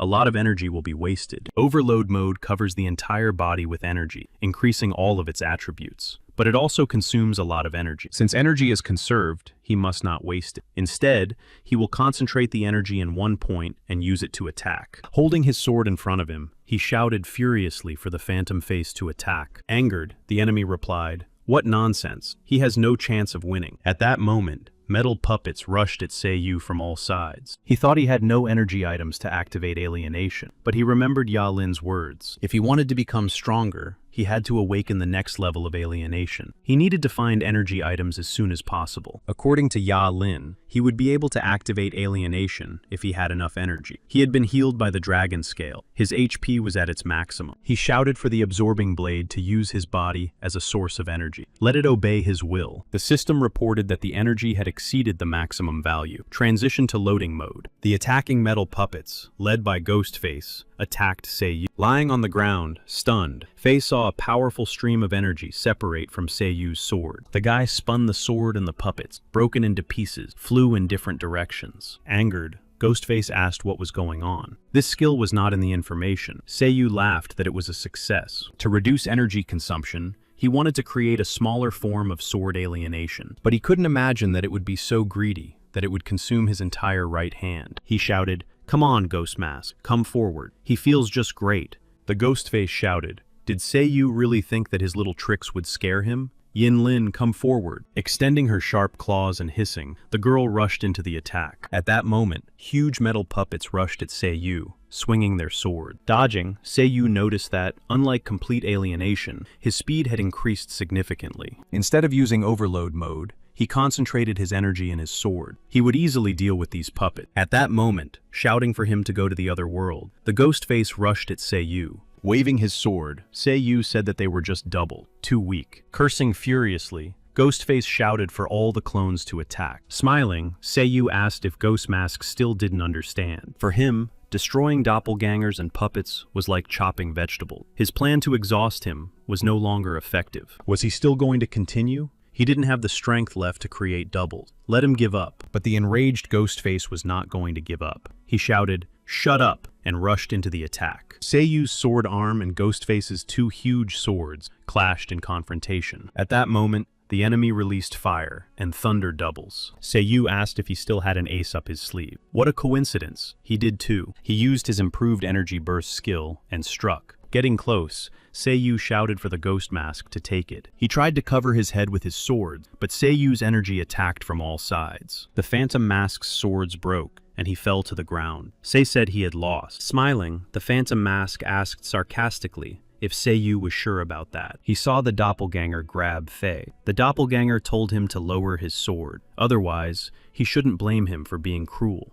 Continuing to laugh, the Phantom Face shouted for Yinglin to deal with him. The girl silently watched what was happening from above. Suddenly, a stream of fire appeared, and a scream rang out, telling him not to even think about it. Yun Yao, who had suddenly appeared, shouted that he was the only one they would deal with. She said she saw Seiyu slip away strangely, and decided to follow him. She didn't think he would get into such a mess. Little Fei was glad to see her. The ghostly face cursed that this girl was ruining everything again. Frowning, Seiyu asked if these were his last words before his death. Smiling, Ghostface told him to listen to him. It was just a misunderstanding. He replied that he had a chance to escape. In any case, he was a man who was going to give him all his points. How could he refuse them? The system reported that he had destroyed the player Ghostface. Waving his sword arm, Seiyu told Yinlin that now she was alone. The girl replied that she did not want to continue this meaningless battle. She would make him experience a real nightmare when he came to the Red Dragon dimension. Looking at her, Shen Yunyao smiled and asked if this man was sure. At that moment, she realized that this was the woman who had attacked them back then. Releasing a burst of flame, she shouted furiously that Yinlin had stopped and wasn't even thinking of running away. A deadly stream of fire flew toward the girl, but she managed to hide in the portal that had opened. Frowning,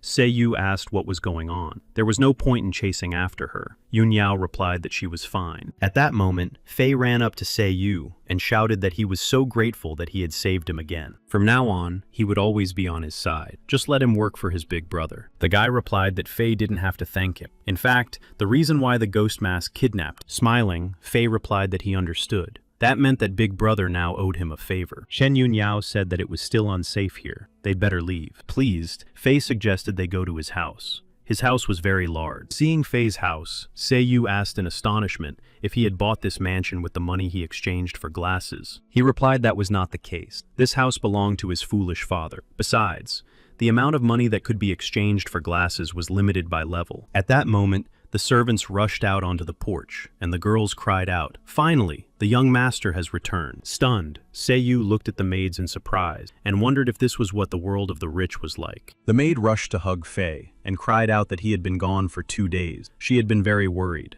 Turning to Seiyu, the maid asked if they were private tutors, hired by the young master. She thanked them for taking care of the young master. They dragged Seiyu and Yun Yao along with them, inviting them inside. Dinner was already ready. Fighting off the maid, Fei shouted for his sister Li to let him go. He could walk on his own. She replied that the young master was still as shy as ever. She said that this was the dinner they had prepared for them. Let them enjoy their meal. Looking at the huge table with a variety of dishes, Seiyu thought it was scary. The maid told the young master to call her if he needed anything. Seiyu said he didn't expect Fei to be so rich in real life. He replied that only his foolish father was rich. Since childhood, his life had been planned by his foolish father. Even his daily life was controlled by him. He was tired of this boring life, but he felt reborn when he entered the game. In the game world, he had freedom and could do whatever he wanted. Because he was a navigator in the championship, he lost one of his life goals. Seiyu smiled wondering if he blamed him for that. He replied that Seiyu was going to the Red Dragon dimension. This was the first time that an S-rank dungeon would be accessible to ordinary players. He must take him with him. Seiyu replied that Fei must prepare himself better. If he teams up with him, he will encounter even more dangers. At that moment, Shen Yunyao said that she would also go to the Red Dragon dimension. Frowning, Seiyu asked if that woman, Ying Lin,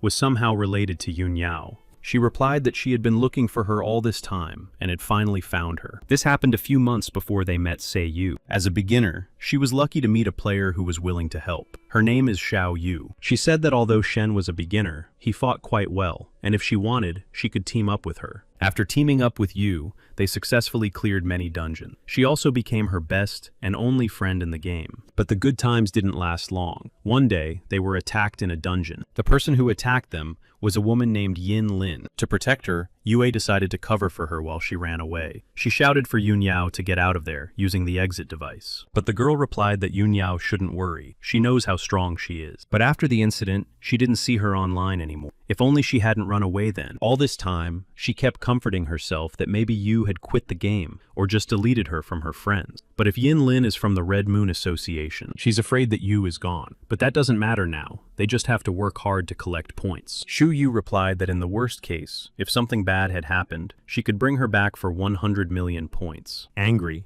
Shen shouted that he was mocking her. How could it be possible to bring someone back to life? He asked if this wasn't a game that could make all wishes come true. He played it because he believed in it. From the very beginning, he had decided to collect 100 million points to revive his girlfriend who had died. Surprised, Shen Yunyao realized that this was the reason why he was working so hard. Looking at Shen and Fei, Xie Yu asked why they were looking at him as if they didn't believe in him. They shouldn't worry, he would definitely do it. Besides, they had made some progress. Thanks to their help, they had earned a lot of points recently. If they continued in the same vein, 100 million would not be a problem. Smiling, Shen thought that if it was him, then this goal might really be achievable. Smiling, Fei said he understood everything. They had more than 10 days left, and he would gather all the information he could about this dungeon. They clinked glasses and said they would drink to going to the Red Dragon dimension and earning a bunch of points there. Before that, they decided to go to the A-rank dungeon, the Cave of Darkness. The player shouted that he had aggroed all the monsters, so let him defend. Smiling, the girl shouted that she understood and began shooting the monsters. To prepare for the S-rank dungeon, they followed Fei's advice and joined the booster team for points. Seiyu said that Jin Chang has masters, even in this area. They really use every opportunity to earn money. Some low-level players have a lot of points, so they want to level up quickly. Realizing this,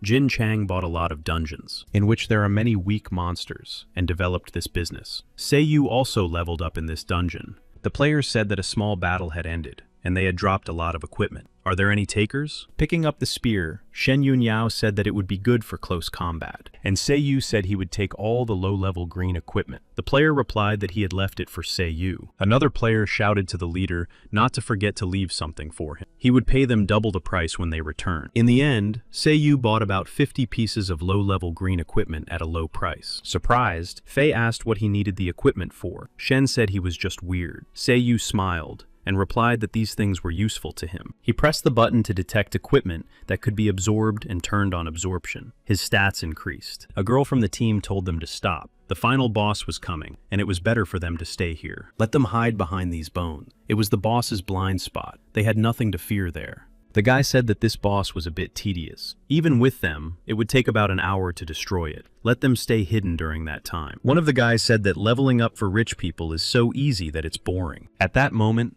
a huge monster, the possessed beast dungeon boss, appeared. The players rushed into the attack, with furious cries to destroy it. The girl shouted, "Good! His HP is dropping. Keep up the pace." A player complained that it was too hot here. They were taking too long to destroy the boss. This team of boosters was too weak. Fei replied that he should try it himself. Suddenly, a strange sound caught their attention. Turning around, they saw a crystal that had fallen out.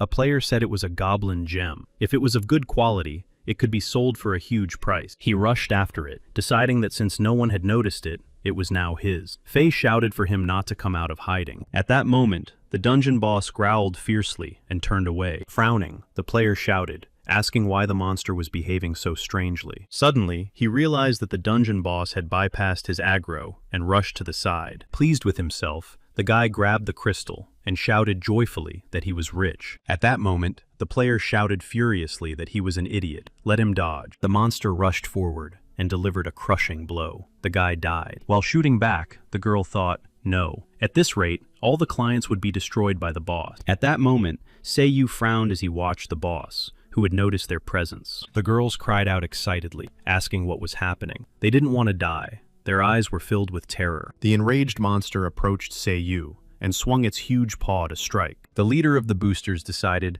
that they were definitely doomed. But at that moment, Seiyu used his strength to swing his sword. In an instant, he dealt a powerful, crushing blow to the boss. The monster staggered. The system announced that the player Seiyu had successfully defeated the A-rank boss, the possessed beast. The boosters were in shock. Fei, overjoyed, shouted that it was his big brother. The girl was amazed that this guy had only needed one blow to defeat the boss. Who was this guy? At that moment, Seiyu said that he had become much stronger. His stats had increased. After 10 days of intense leveling, the day of the Red Dragon Dimensions opening arrived. A lot of people came. Fei said it was not surprising. There are two types of dungeons in this game. Team dungeons, which can only be entered as a team, and public ones, where there are no restrictions and you don't need to team up with anyone. Blood Moon opened the dungeon they had previously held. Many people are already saying that the association is not capable of clearing the dungeon. Seiyu was surprised that there were dungeons beyond Blood Moon's control. Shen sighed and said that he needed to be more careful. He should not forget that he makes a lot of enemies wherever he goes. A few moments later, the entrance to the dungeon opened, and Seiyu said they could enter. Suddenly, Seiyu noticed that the players had stepped aside. He asked what they were doing. Why had they cleared the way? Fei shouted for his big brother to move aside quickly. Seiyu turned around. The players were following him, and the guy said that the players were getting rougher and rougher. Some of them didn't even know that they had to make way for the Jin Chang Association. The girl replied that it was all because he was too weak and didn't look like a member of a big association. The players recognized the Jin Chang Association. One of the best newcomers, Mao Du, the Hidden Sword. He told Qian Wu that she was underestimating him by saying that. He was the most handsome guy in the association.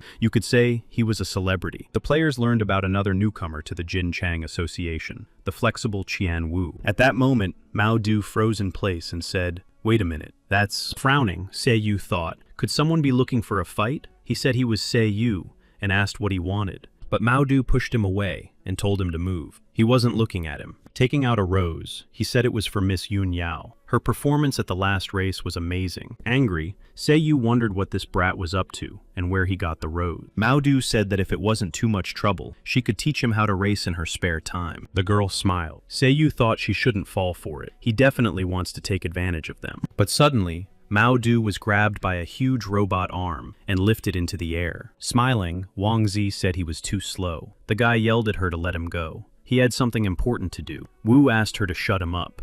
The players were surprised that Jin Chang had sent more than 2 people. Ga Wang Zi was here, and next to her was the association's #1 specialist, Jin Chang Chenji. She asked Wang Zi if there was anything tasty in the dungeon. The girl promised to take her to a dragon meat barbecue later. Wang Zi noticed Seiyu and thanked him for delivering Bree's letter. They would meet later. Exhaling, Seiyu thought that he had tensed up when he saw Wang Ji. He was lucky that everything turned out okay. At that moment, they noticed that the Blood Moon Association had also arrived. The Blood Moon Association had also sent its strongest new members. Yun Yao thought she knew that this witch would come. With her, according to rumors, was the never-failing demonic destroyer, Zhen Tang. Stopping her, Seiyu told Yun Yao not to be impulsive. It wasn't time to catch her yet. She replied that she understood. Suddenly, everyone heard a shell flying towards the Blood Moon people. Zhen Tang caught it with his metal hand. There was a powerful explosion. The players were stunned. What kind of idiot would attack at the entrance to the dungeon? Standing in clouds of smoke, an enraged Zhen Tang asked who dared to do this. At that moment, 2 armed men and a girl appeared in front of him. They shouted that Zhen Tan had destroyed their association. The players smiled. Did these little people really want to die?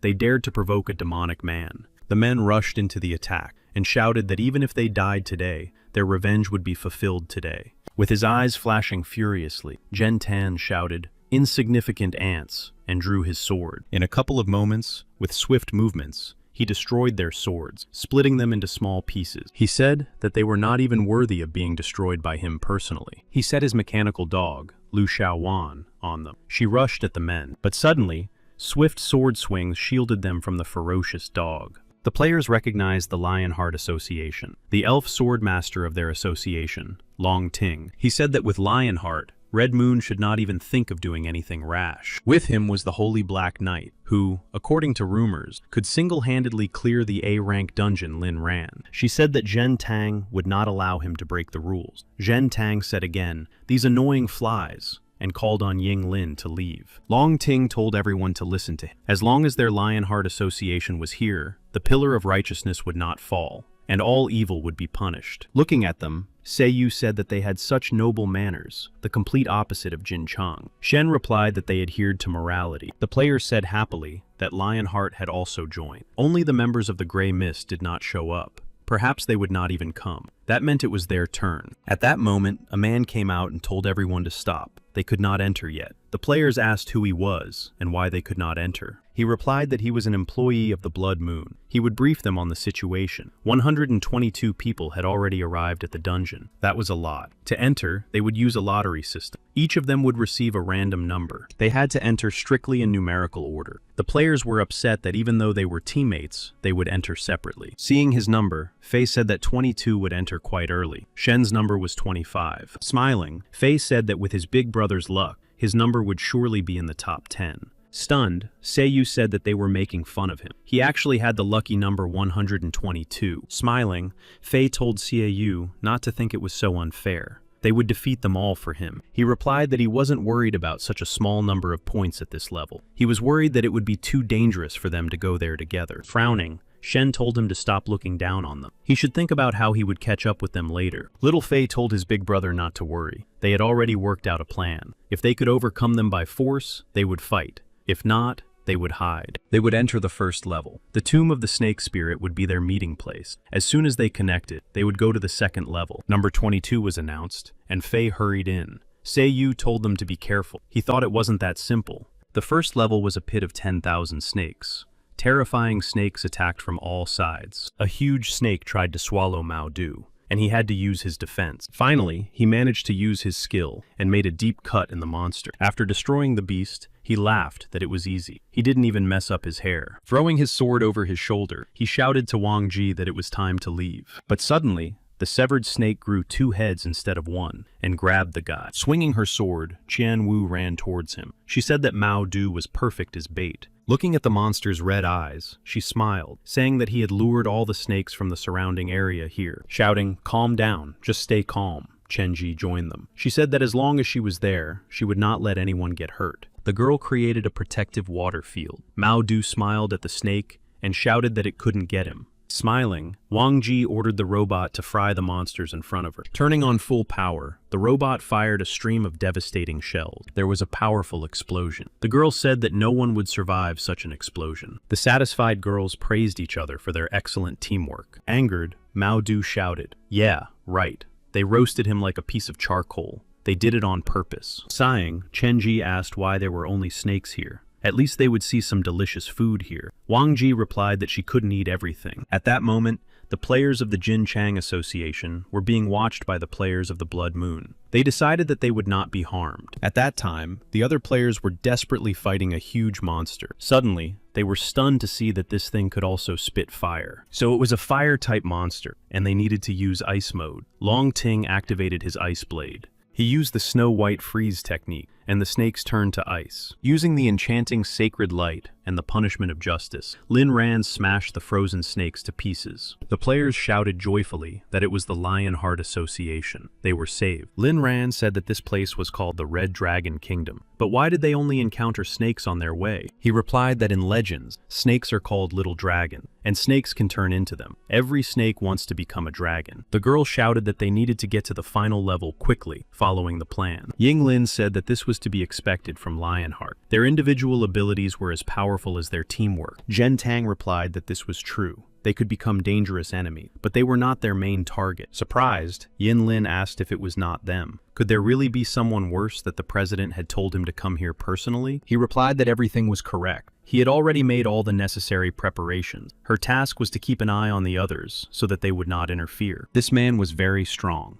He had to be fully prepared to make sure he could hunt him down. At that moment, Shen thought that Fei had told her to move in that direction. Why hadn't she met him yet? A strange sound alerted her. A moment later, a huge, terrifying snake appeared right in front of her. Wielding her sword, the girl screamed furiously at the disgusting monster. Using her reverse scythe skill, she dealt a powerful, crushing blow to the beast. She obtained a red, poisoned tooth and thought that, as expected, valuable resources could be obtained here. At that moment, she heard a suspicious noise again and went in its direction. Swinging her sword, the girl wondered what kind of monster could be hiding here. She had already raised her sword to strike, but at the last moment, she hesitated and stopped. Throwing off his horned skin, Fei shouted for his sister Yun to stop. It was him. Frowning, the girl asked Fei what had happened to him. He replied that it was his special cloak against monsters. With it, he no longer feared further monster attacks. The girl said that this thing was disgusting. Let him take it off. For now, let him just follow her. He said that they would reach the end and wait for Seiyu. Lin, who was following them, reported to Genton that the two had not yet met him. At that moment, it was announced that player 122 could enter. Seiyu shouted furiously that he had been waiting forever because of stupid rules. Let them just wait. He would leave no stone unturned in this dungeon. He ran into the dungeon and looked around. Seiyu realized that this place was huge, and he didn't know where to go to meet Yun Yao. At that moment, Zhen Tang met him and said that Seiyu had finally arrived. He had no choice but to go there, because his journey would end there. Frowning, Seiyu thought that he knew he was plotting against him, and this lottery had been planned from the very beginning. That's good. It means he doesn't need Yun Yao and Fei. Seiyu smiled that the blood moon needed to come to him all together, so as not to meet them one by one. Frowning,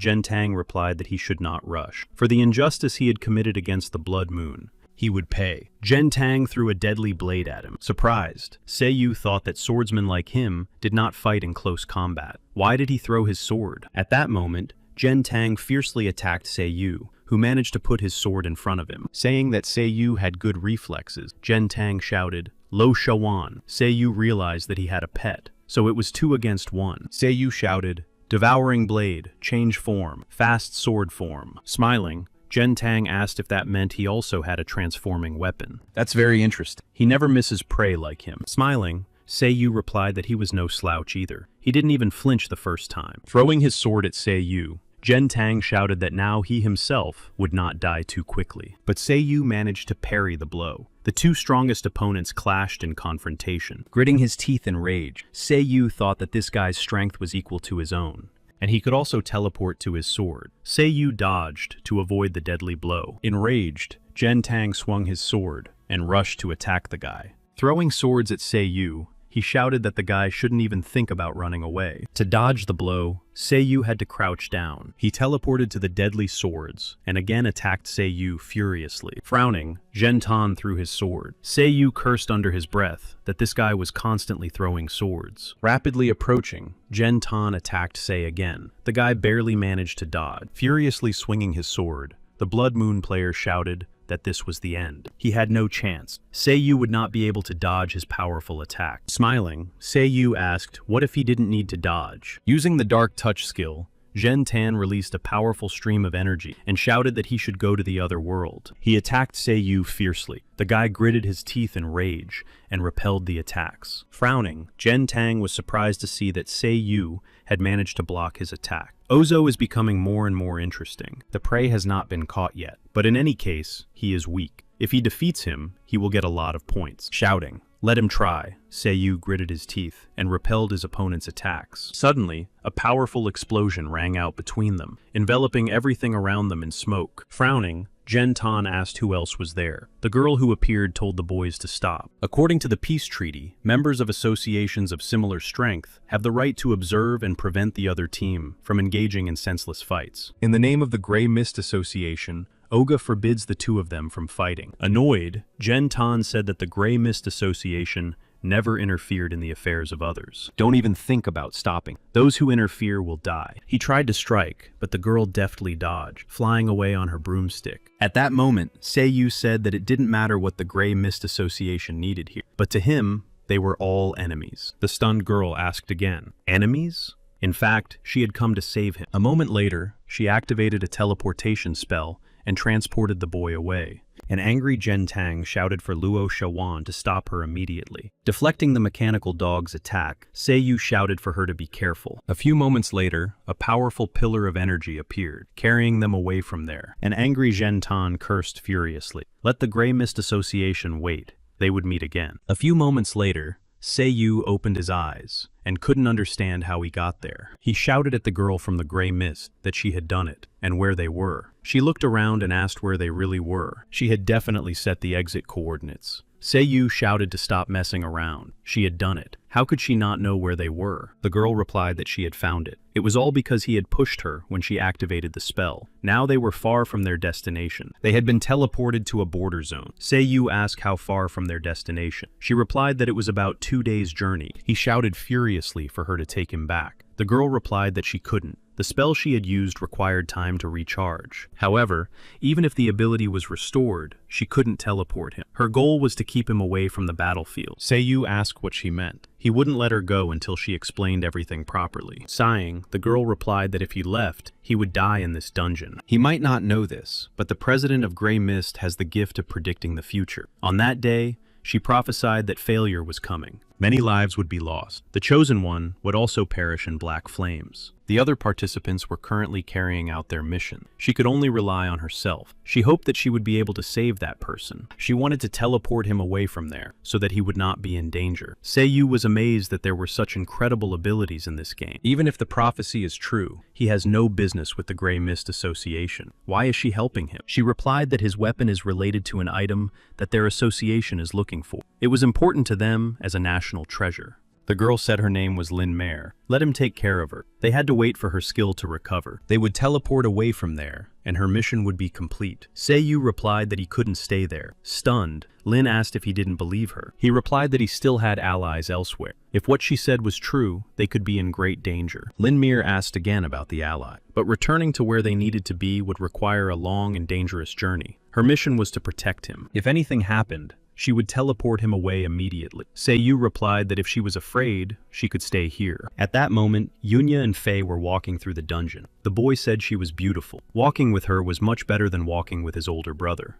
She asked Seiyu if he had made contact. He replied that he was probably still near the entrance. It seemed that Seiyu had lost the signal. At that moment, he heard Seiyu. The guy said that the dungeon was much more dangerous than he had thought. He was in trouble. He told the guys to stay where they were and wait for him to find them. Faye replied that he couldn't hear him well. He said he was going to look for them. Seiyu shouted that he was an idiot. Let them stand still and not move. Let them wait for him. He would arrive a little late. Not understanding what had happened to the signal, Faye asked again, telling them to walk at the same speed so he could catch up with them. Shen Yunyao suggested going to the next level. Seiyu cursed at the connection. Why could he hear him clearly, but Faye couldn't? Looking at Lin Meyer's movements, Seiyu asked what she was doing. The girl replied enthusiastically that it was the first time she had seen the Yiji blade so close. She could touch it. Seiyu told her to back off. At that moment, the navigation system notified them that a faster route had been found. He wanted to switch. They chose the new road. Seiyu said that this fork had been mentioned, but the new path on the right looked a little suspicious. Lin Mir suggested scouting it out. Suddenly, she said that it would be better not to take this path. She sensed very strong magic. Smiling, Seiyu replied no. They were definitely going this way. A faster route and stronger monsters, just the way he liked it. Without giving her time to react, Seiyu rushed forward. Fighting huge monsters, Seiyu said that,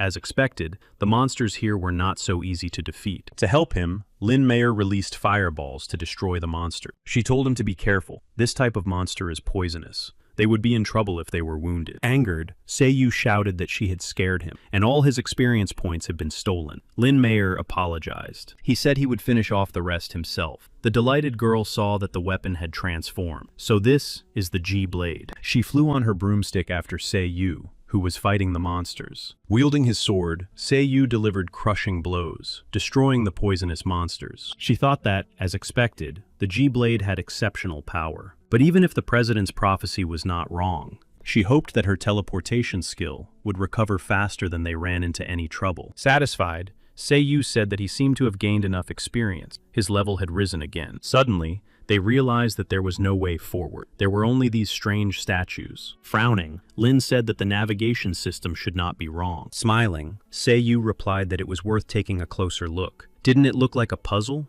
In front of them were 4 different colored spheres and 4 stone pedestals. And on top of that, there were 4 huge dragon statues. Based on his gaming experience, the different colors of the spheres represented dragons with different attributes. They had to place each sphere on the corresponding stone pedestal. The one with fins on its face was a water dragon. The blue sphere was suitable for it. The one with moss growing on it was a forest dragon. The green sphere was for it. And the one with spikes on its head was an electric dragon. The yellow sphere was for it. Lifting the ball, Lin Mayer asked if they just needed to place these spheres on the pedestals. When all the spheres were in place, they noticed rays of light stretching out and realized that it had reacted. Frowning, Seiyu wondered if it was too simple. Even by trial and error, there were only 16 possible combinations for the arrangement of the spheres. Suddenly, they saw a bunch of different monsters that had appeared out of nowhere. They blocked the exit. Seiyu realized that the puzzle had not been solved. Gritting his teeth in anger, he thought he understood that it wasn't that simple. He was clearly missing something. The light of the 4 types of dragons gathered around the altar. It seemed that something was to be summoned from there, but there were no more spheres. What to put in the middle?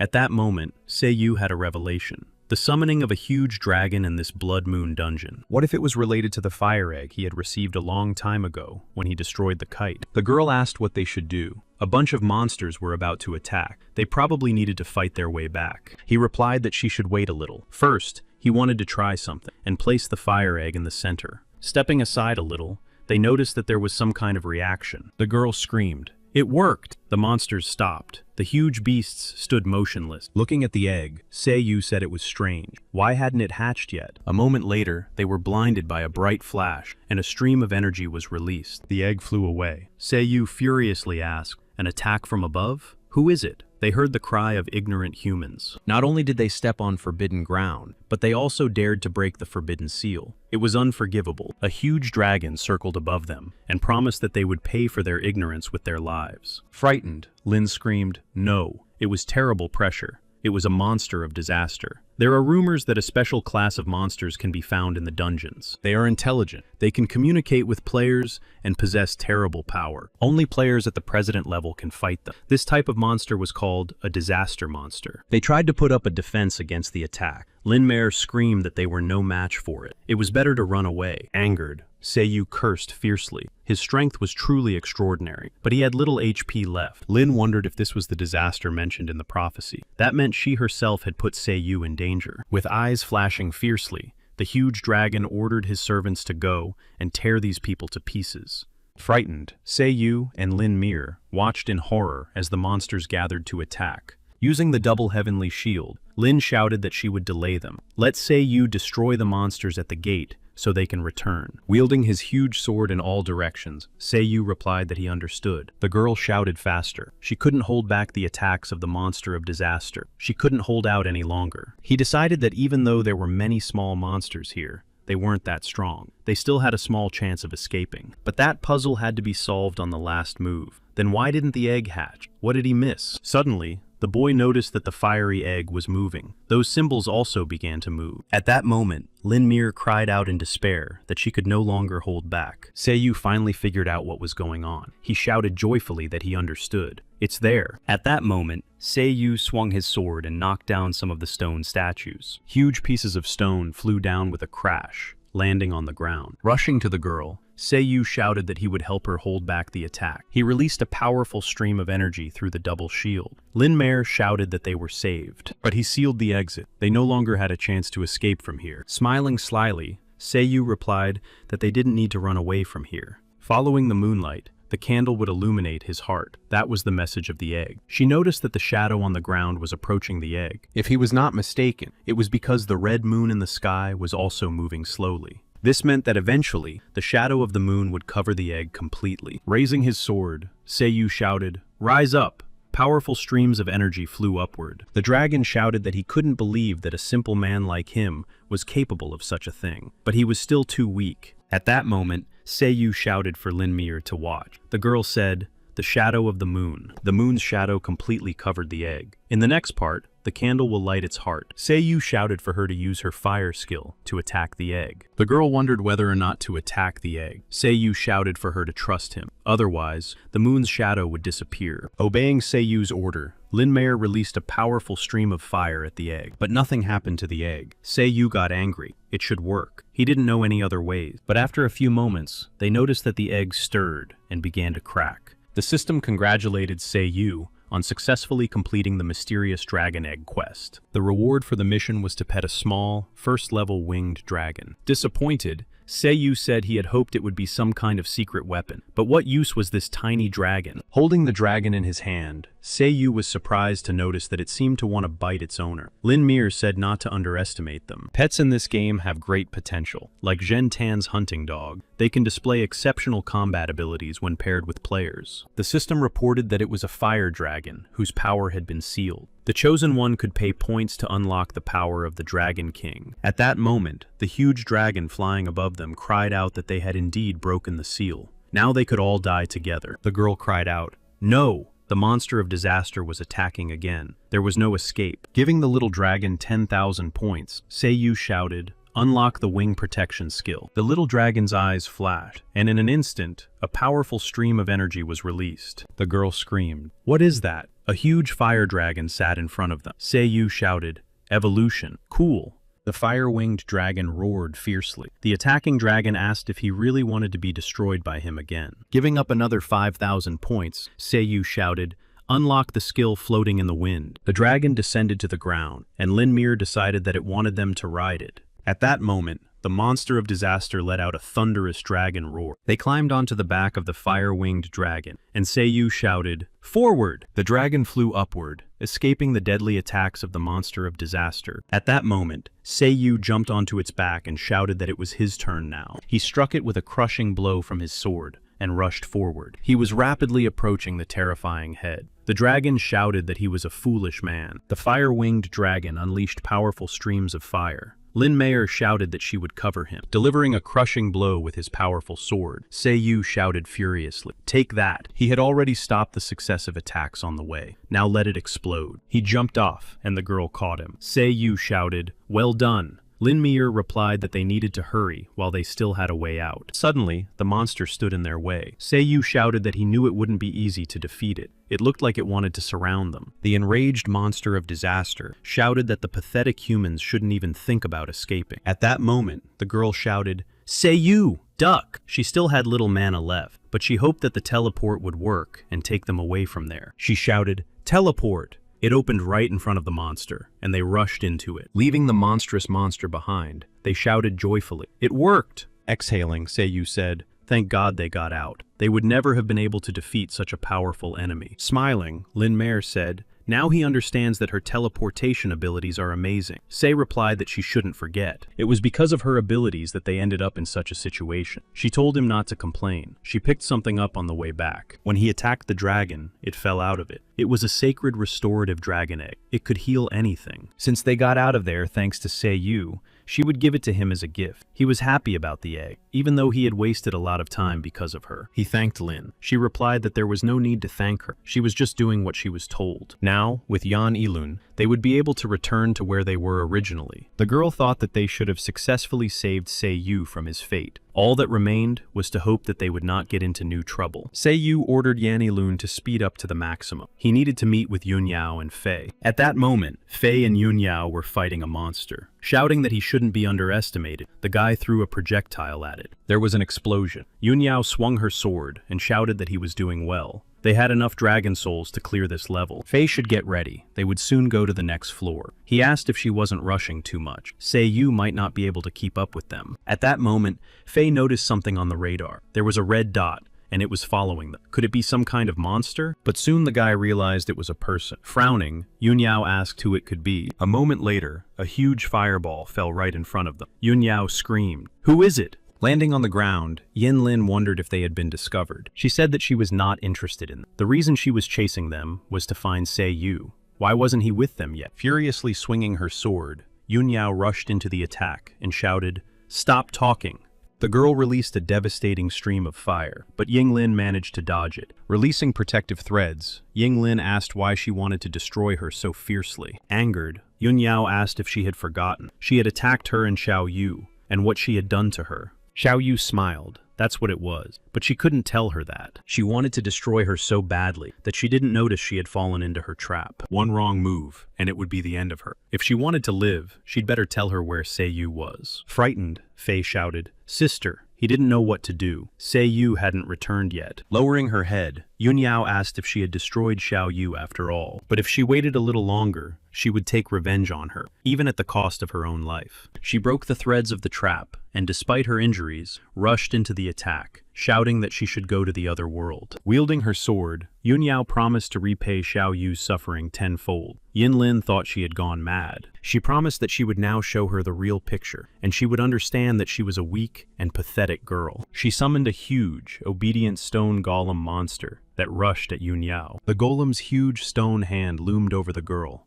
ready to destroy her. Yunyao said that from that very day, when she found out that Yinglin was from the Blood Moon Guild, she trained in anticipation of meeting her. Now that day had come. Shocked, Yinglin saw her huge golem fly apart. Delighted, Fei shouted, "Oh, so that's what my sister spent her points on." The girl shouted to change her equipment and received a blitz form made of feathers. Sitting on the dragon's back, Sei thought that if he flew at a constant speed, he would arrive there soon. He decided to try to contact. He shouted to see if Fei could hear him. The guy said that Yunyao and Yinlin had started a fight. Sei shouted for them not to mess with her. Let them run away and hide. Smiling, Fei asked what his brother was talking about. Sister Yunyao is amazing. She won't lose. Looking at her new equipment, Yinglin said that she seemed to have become much stronger than she was before. But don't underestimate her. She is still one of the Blood Moon's B-rank destroyers. She summoned poisonous sandworms, and the ground beneath them stirred, releasing huge monsters. Fei thought he had heard that there were 4 ranks in the Blood Moon, from A to D. The demonic mask was only rank D. Indeed, Yinlin was rank B. According to the analytical system, her power was higher than that of her sister Yun, but Yunyao would not lose. At that moment, huge poisonous sandworms loomed over the girl. She said that she had known about Yinglin's abilities for a long time. The instantaneous form of the feather increased her speed. No matter how strong her beasts are, all she needs is to defeat her. Furiously releasing destructive threads, Yinglin shouted that Yunyao was naive. Let her not hope to reach her so easily. Huge monsters surrounded Yunyao. Gripping her sword tightly, Yunyao shouted, increasing her speed to full power. She moved swiftly, destroying monsters, and ended up behind Yinlin. Delivering a powerful, crushing blow, the girl shouted that she had been caught. Seeing that her HP had fallen by half, Yinlin couldn't believe it. She shouted that Yunyao was caught. The girl's whole body was bound by pink threads. Tying the girl tighter and tighter, Yinlin shouted furiously that this time she would not get away. She ordered the terrifying poisonous monsters to crush her immediately. Resigned to her fate, and realizing that there was nothing she could do, Yunyao closed her eyes. She remembered Yui. Her spear was broken. She asked if it was because she was clumsy. This was already the 3rd broken spear. Yui replied that it was because her combat power was too high, and her weapon couldn't handle such power. Her adaptability was superb. In the past, she had mastered bows, arrows, daggers, and battle axes. She could also adapt to any fighting style, which could be useful in battle. Yunyao replied that she shouldn't cloud her mind. She was useless. Then Yui said that she happened to have a spear with her. How about giving it a try? She thinks everything will be fine this time. She promised that she would never throw away the spear that Yui gave her, and she would use her own style to unleash her full potential. She changed her form again, and a reinforced form appeared on her. The threads binding her flew in different directions. Spinning the spear, she delivered a crushing blow, decapitating the terrifying monsters. Stunned, Yinglin was surprised by the new form again. At that moment, Yunyao shouted for her to go to the other world. Knocking the girl off her feet, she held her spear to her and said that Yinlin had lost. If she wanted to stay alive, she should say why she had attacked Yu. It was she who had destroyed her. The girl asked if she was laughing at her. Yu was a high-level player. She couldn't have defeated her. Shocked, Yunyao couldn't believe it. She screamed that when they met, Yui had disappeared. Sighing, Yinlin replied that it was all because of the chapter. Suddenly, swords flew towards them. A moment later, there was a powerful, devastating explosion, and Yunyao jumped aside. A player with a huge sword appeared in front of her, and furiously asked where Seiyu was. At that moment, the stunned players saw a fire-winged dragon. They wondered what kind of monster it was. Maybe it was the boss. One of them noticed that someone was flying on, but no one believed him. No one in the game had ever had such a means of transportation. Sitting on the dragon's back, Seiyu asked Yan Ilun to fly as fast as possible. He understood that Yun Yao would be in trouble if she rushed into battle against him. At that moment, Yun Yao was fighting fiercely with Gen Tan, not intending to give in. His eyes flashing furiously. He asked her again where Seiyu was. She shouted that she had nothing more to say to him. He should get out of her way. She still had a conversation with Ying Lin to have. Looking at Fei's characteristics, he realized that this guy was the A-rank Blood Moon Destroyer, Gen Tan. He had enormous power. He summoned his deadly pet, which held a fiery sword in its teeth. A few moments later, a huge fiery whirlpool appeared in front of the girl. With his eyes flashing furiously, Gen Tang threw his swords at the girl. At that moment, huge streams of flame surrounded Yun Yao from all sides. She struggled to dodge the deadly attacks of the Blood Moon Destroyer. After another attack, the girl's HP dropped significantly. She didn't have enough strength. Watching the battle, little Fei screamed in horror. "Sister!" He could see that she was injured. The girl realized that things were bad. She had expended too much energy before this battle and could no longer keep up. Hovering over her, Gen Tan said that if she didn't want to talk, he would destroy her, and then Seiyu himself would come looking for her. Gritting her teeth in rage, Yun Yao realized that this was it. She couldn't escape. Suddenly, she heard Gen Tan scream. Jumping off the dragon, Seiyu shouted furiously for him to back off. Smiling, Gen Tan swung his sword and shouted that he had been waiting for Seiyu. There was a powerful explosion, and Seiyu shouted to ask if Yun Yao was okay. She replied that she was. Enraged, Seiyu shouted furiously, asking how Gen Tan dared to lay his hands on her. He released a powerful stream of energy. Wielding a fiery sword, his opponent stood his ground. Delivering a crushing blow, Seiyu shouted furiously for Gen Tan to go to hell. At that moment, Lin Meyer approached Yun Yao and used her healing skill. The surprised girl asked who she was and why she was helping. She replied that her name was Lin Meyer from the Grey Mist and that she was on her side. Shocked, looking at his broken sword, Gen Tang said that Seiyu was indeed strong. Looking at him with fury, Seiyu shouted to stop talking nonsense. Releasing his energy, Gen Tang replied that so be it. He would be the one to send him to the other world. At that moment, his power doubled. Fei said that Gen Tang's power was incredibly high. They needed to retreat. Excited, Lin Meyer said that it was the ghost of Yin Tan. It was better not to mess with him. She used her fog formation skill, and everything around them was enveloped in fog. Gen Tan asked if this was the work of the Grey Fog Guild. Furiously swinging his sword, he shouted that they shouldn't even hope to escape. He delivered a crushing blow, destroying the target, and realized that it was not a human. Pleased with himself, Fei shouted, "Gotcha!" It was one of his puppets. Suddenly, Gen Tang saw a huge fire dragon grab Seiyu. Unhappy, Seiyu shouted, "Why are you retreating? If you don't deal with him now, he'll come after you anyway." Smiling, Fei replied that his brother shouldn't worry, because they were heading to the island of the Heavenly Dragon. Perhaps he wouldn't catch up with them. Besides, not everyone had a flying mutant. Everyone else sat on the dragon's back. On the way to the cliff on Dragon Sky Island, there were many high-level monsters. It was very difficult for ordinary players to pass it. Fei asked how his brother managed to get such a good pet. It felt like they were cheating. He replied that it was a long story. Let him think that he found it along the way. Yun Yao thanked Lin Mir for the treatment. She feels much better. The girl replied that there was no need to thank her for such a trifle. At that moment, the system warned that the boss location was ahead. Suddenly, the fire-winged dragon became a baby again. Surprised, Yun Yao said that he was so cute. Fei told Bro to get ready. This was the boss of the 5th level dungeon. Until now, there had been few people capable of defeating such a boss. But according to the information he had, the team that successfully destroyed such a boss would receive at least 1,000,000 points. Thinking about it, Seiyu decided that if he cleared 100 S-level dungeons, he would get 100 million points. He would make every effort to defeat the dungeon boss and get bonus points. Suddenly, Lin Meyer shouted "Danger!" and barely managed to put up her shield. They didn't understand where the attack was coming from. Rushing to the entrance, Seiyu asked if it was a frontal attack. It could be. Running up to the gorge, he was horrified to discover that a fierce battle was taking place there. The dungeon boss was being attacked from several sides at once, and his HP was rapidly falling. Cursing, Seiyu said they were too late. The Lions and Golden Toad guilds were already attacking the boss. Fei asked what they should do. If this continued, they would get the reward for the boss. Suddenly, Lin Mayer told him not to worry. There was a rumor that all S-rank dungeons had a hidden mechanism. Even if the Lions and Golden Toad guilds joined forces, it wouldn't be so easy to defeat the boss so quickly. Wang Ji struck a blow and said that it was impossible. He wanted to cheat again. He had recovered again. At that moment, the terrifying boss unleashed a powerful stream of fire, and the player barely had time to raise his shield. Seeing Sei Yu, Long Ting asked if he had really come here after all. Fei said that they had been discovered. Does this guy want to destroy them? Frowning, Sei Yu asked if he was Long Ting from the Lions Guild. Let him not think that he could just brush them off like that. He replied that, on the contrary, he wanted them to help them defeat this boss. But Wang Ji shouted for him to stop acting on his own. If he recruited more helpers, there would not be enough points for everyone. Mao Du supported her, saying that the Golden Toads had a lot of people. But Lin Ran asked what they could do. The sacred dragon had the power of regeneration. The only way to achieve victory was to interrupt its regeneration. They had been fighting it for several hours. Their strength was running out.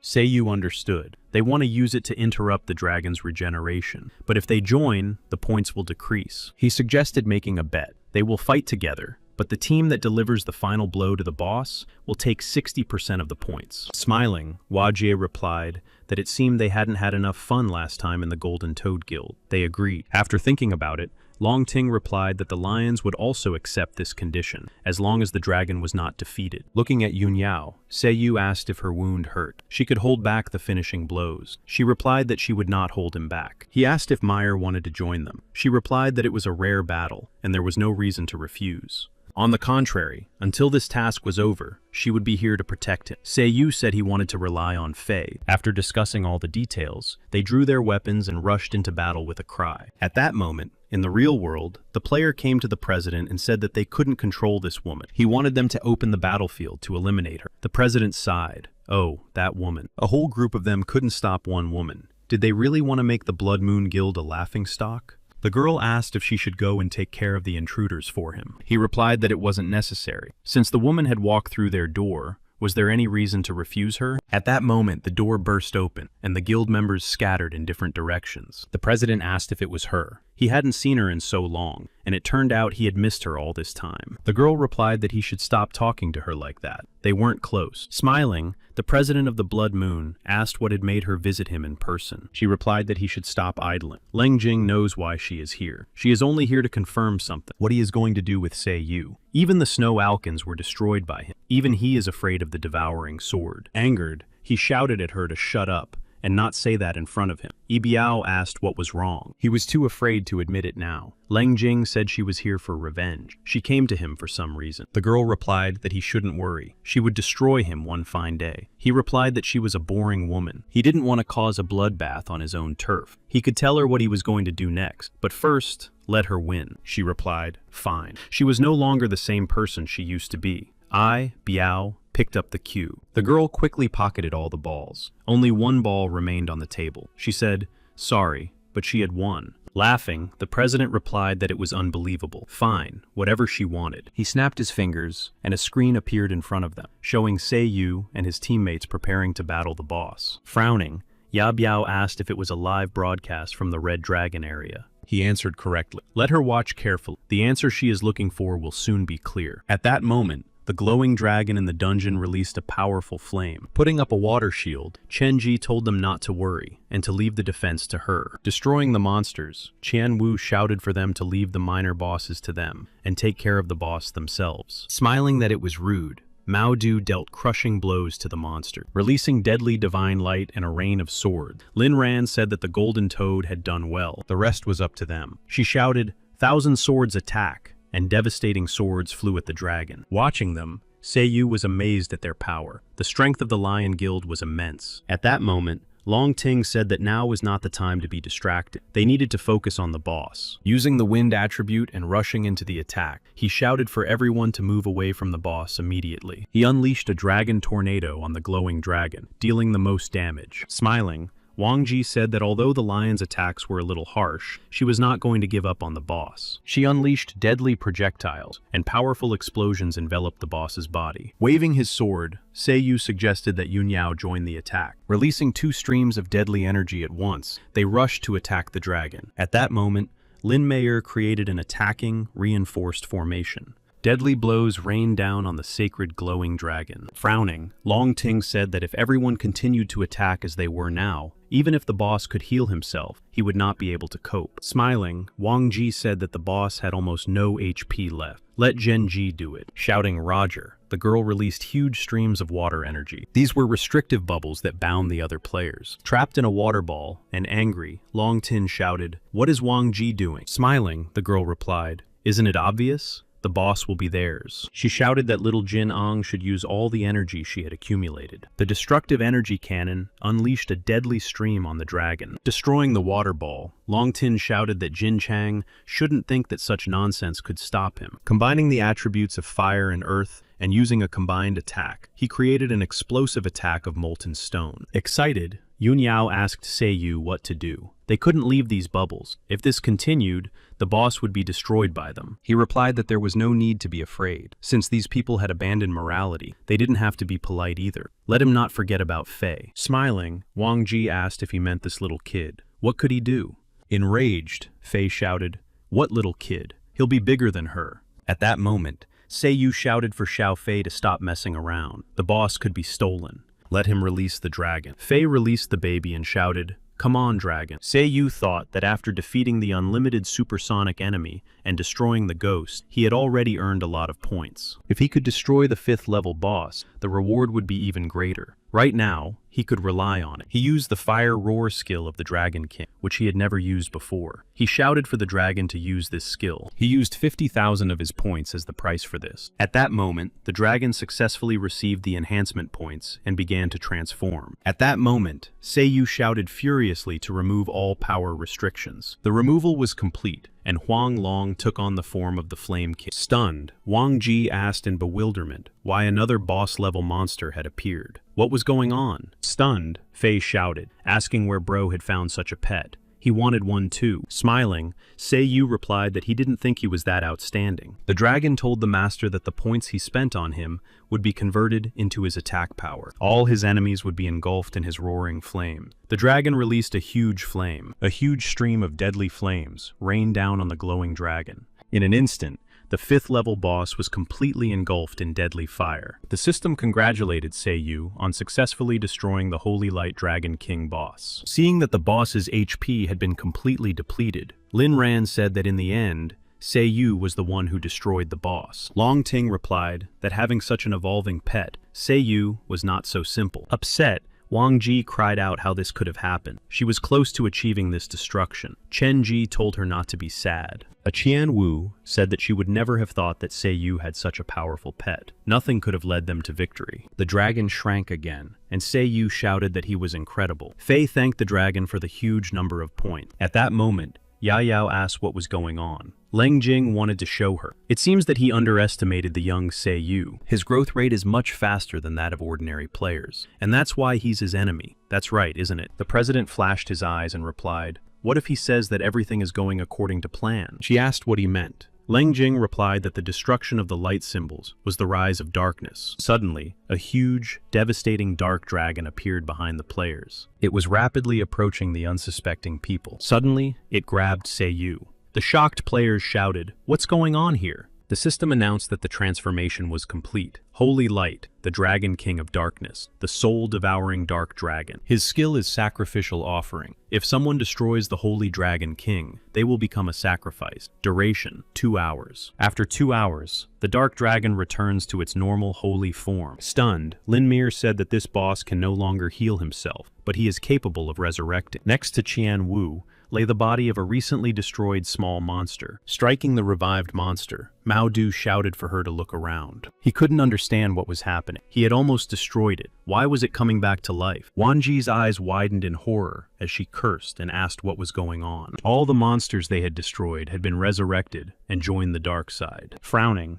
Long Ting shouted for them not to be afraid. They could destroy them again if they were reborn. First, they had to save Seiyu. He used the Tornado Wind attribute attack and directed it at the Dark Dragon. The terrifying monster glared fiercely at the humans, who were interfering with him. A moment later, he released a devastating stream of deadly dark flame. The players did not understand what was happening. His attack was directed at the island. His powerful blow left a huge hole in the rock. The players were in shock. An agitated Long Ting shouted to ask if everyone was okay. The robot Wang Ji was badly damaged. The leader of the lions shouted for them to be careful. The reborn dragons were attacking, and they were much stronger than before. Frowning, Yun Yao told Mir that the situation was quite bad. They needed to find a way to save Seiyu and retreat. At that moment, Long Ting called headquarters and asked what was going on. He shouted about what was happening in the Red Dragon area, but all the screens showed an error message. The mountain of destroyed dragons suddenly revived throughout the Red Dragon area, and they became much stronger. Now the number of destroyed players continues to grow. The entire Red Dragon area is in one huge crisis. Long Ting asked how this was possible. In other words, it is now impossible to escape from the dungeon. After creating the last part of the spell, Mir said that if it didn't work, they would have to rescue Seiyu from the boss fight. She shouted the teleportation array. Activation. It was the only chance to save the guy. The system reported that the teleportation array was not allowed. The selected target is a game NPC, and NPCs cannot be teleported. Hearing these words, the girl was shocked. The dark dragon's eyes glowed with blue flame. He prepared to attack again. Again and again. He unleashed a deadly stream of devastating dark flames. The players were engulfed in the dark flames of the Soul Eater. Excited, Long Ting shouted fearfully to Lin Ran. Falling to the ground, Mayor realized that she had been doing everything wrong all this time. The evil beast they had encountered earlier was not one of the president's predictions. This was the disaster predicted by the president. Many people would die, including Seiyu, and she couldn't do anything about it. After the boss loses, he turns into a demonic soul-devouring dragon. Then he turns back into a holy soul dragon after devouring enough souls. It's an endless cycle. He can't lose. Now Long Ting is the only one who can fight. He has expended too much energy. How can this boss be defeated? It seems as if everyone must perish in this dungeon. Unwilling to give up, the leader of the lions continued his unequal battle with the monster. Suddenly, he saw Zhen Tan. The Blood Moon player said that Long Tin was confusing him. A pathetic dungeon like this could render his lions helpless. Angered, Long Tin replied, "Stop talking nonsense. Even he would find it difficult to defeat this boss." He replied that raiding a dungeon and winning are two different things. It's all because the boss is too strong. That's because he absorbed the power of his victim. If he wants to defeat the boss, he must destroy Seiyu. Long Tin is too righteous to choose that method, isn't? Suddenly, Yun Yao shouted, "Stop talking nonsense." He wanted to destroy Seiyu all this time, and now he wants Long Tin to do it for him. Sighing, Long Tin replied, "No." In fact, his words are the only way. Widening her eyes in horror, Yun Yao asked him if that was even possible. She asked if there was another way to get to Mir. She replied that she didn't know. She had already used all her magic. Grabbing her weapon, Wang Ji shouted that if this continued, they would all die here. At that moment, Biao shouted furiously, "So that's Leng Jing's plan, to make Seiyu a victim using the dungeon's game mechanics. And if he destroys the monster now, there's a high chance he'll get the devouring blade." He replied that the dungeon's mechanics had almost wiped out his entire team. The girl shouted that she would not let him win. She opened a portal, but the president shouted that Ya Biao was still so hot-headed. He released a powerful stream of energy that blocked all of the girl's movements. He said that he had made this high-level prison especially for her. It would take at least half an hour to get out of it. In the meantime, she could watch. The show was just beginning. At that moment, Long Ting said that he never thought he would work with Zhen Tan. He replied that his goal was to destroy Seiyu and nothing else. The Dark Dragon released a new stream of dark flames. Zhen Tan shouted at his pet to become his strength and combine energies. Holding his sword in front of him, he released a devastating stream of energy and rushed into the attack. Shocked, Faye said that now that the two had united, Bro could really die, and there was nothing he could do about it. The two strongest players released their energy and drew their swords, rapidly approaching the dragon. They attacked him from both sides at once to destroy their main prey. Getting close, Zhen Tong delivered a devastating blow, and a powerful explosion rang out. At that moment, Long Ting was approaching Seiyu, who had been captured by the dragon. Waving his sword, he said that it was for the common good. Let Seiyu not blame him. But suddenly, Yun Yao stood in his way. She stopped the lion's deadly sword. He asked if she even understood what she was doing. If this continued, not only would she be unable to do anything, but everyone here would die. The girl replied that she knew. But how could she just stand by and watch as another teammate died before her eyes? Sighing, Long Ting said he understood that it wasn't her fault. He asked her to forgive him and threw Yun Yao aside. His power pinned Yun Yao to the rock, preventing her from even moving. At that moment, Zhen Tang shouted that Long Ting had wasted too much time. Angered, Yun Yao shouted that this should not happen, and rushed forward, preventing Ren Tang from striking Sei Yu. They clashed fiercely in a devastating confrontation, neither allowing the other to win.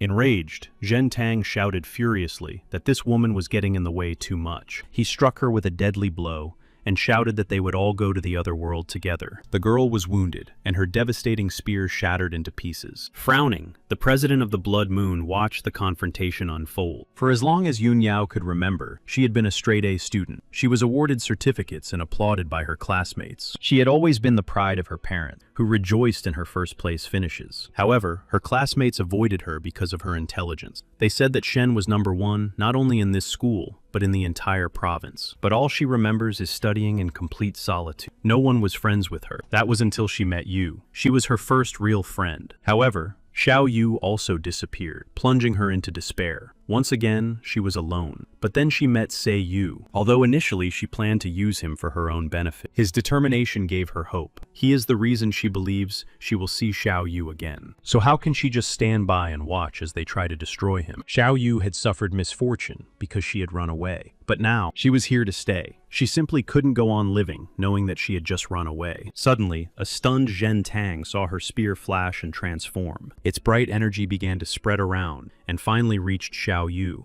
Suddenly, the boy's eyes flew open, and he looked around in bewilderment, trying to figure out where he was. At that moment, through the pitch darkness, he saw a bright beam of light above. In the bright rays, he saw the image of Yui calling his name. He stared at the girl, mesmerized. Reaching out to her, Sei Yu asked excitedly what Yui was doing here. She replied that she was saving him. Didn't he want to revive her? He would never be able to do that if he died himself. She believes in him, and they will see each other very soon. Sei Yu looked at Yui sadly. At that moment, the president of the Grey Mist Guild announced that the future had been changed. A powerful force had changed everything. At that moment, a stunned Fei and Lin Mir looked on in surprise at what was happening. Sei Yu, who had regained consciousness, approached Yun Yao, put his hand on her shoulder, and apologized. In the blink of an eye, he broke Zhen Tan and fiercely told her to leave the rest to him. Shocked, Zhen Tan asked how this was possible. How did he manage to escape from the soul-devouring dragon? At that moment, a new wave of dark energy was released by the terrifying monster. Frowning,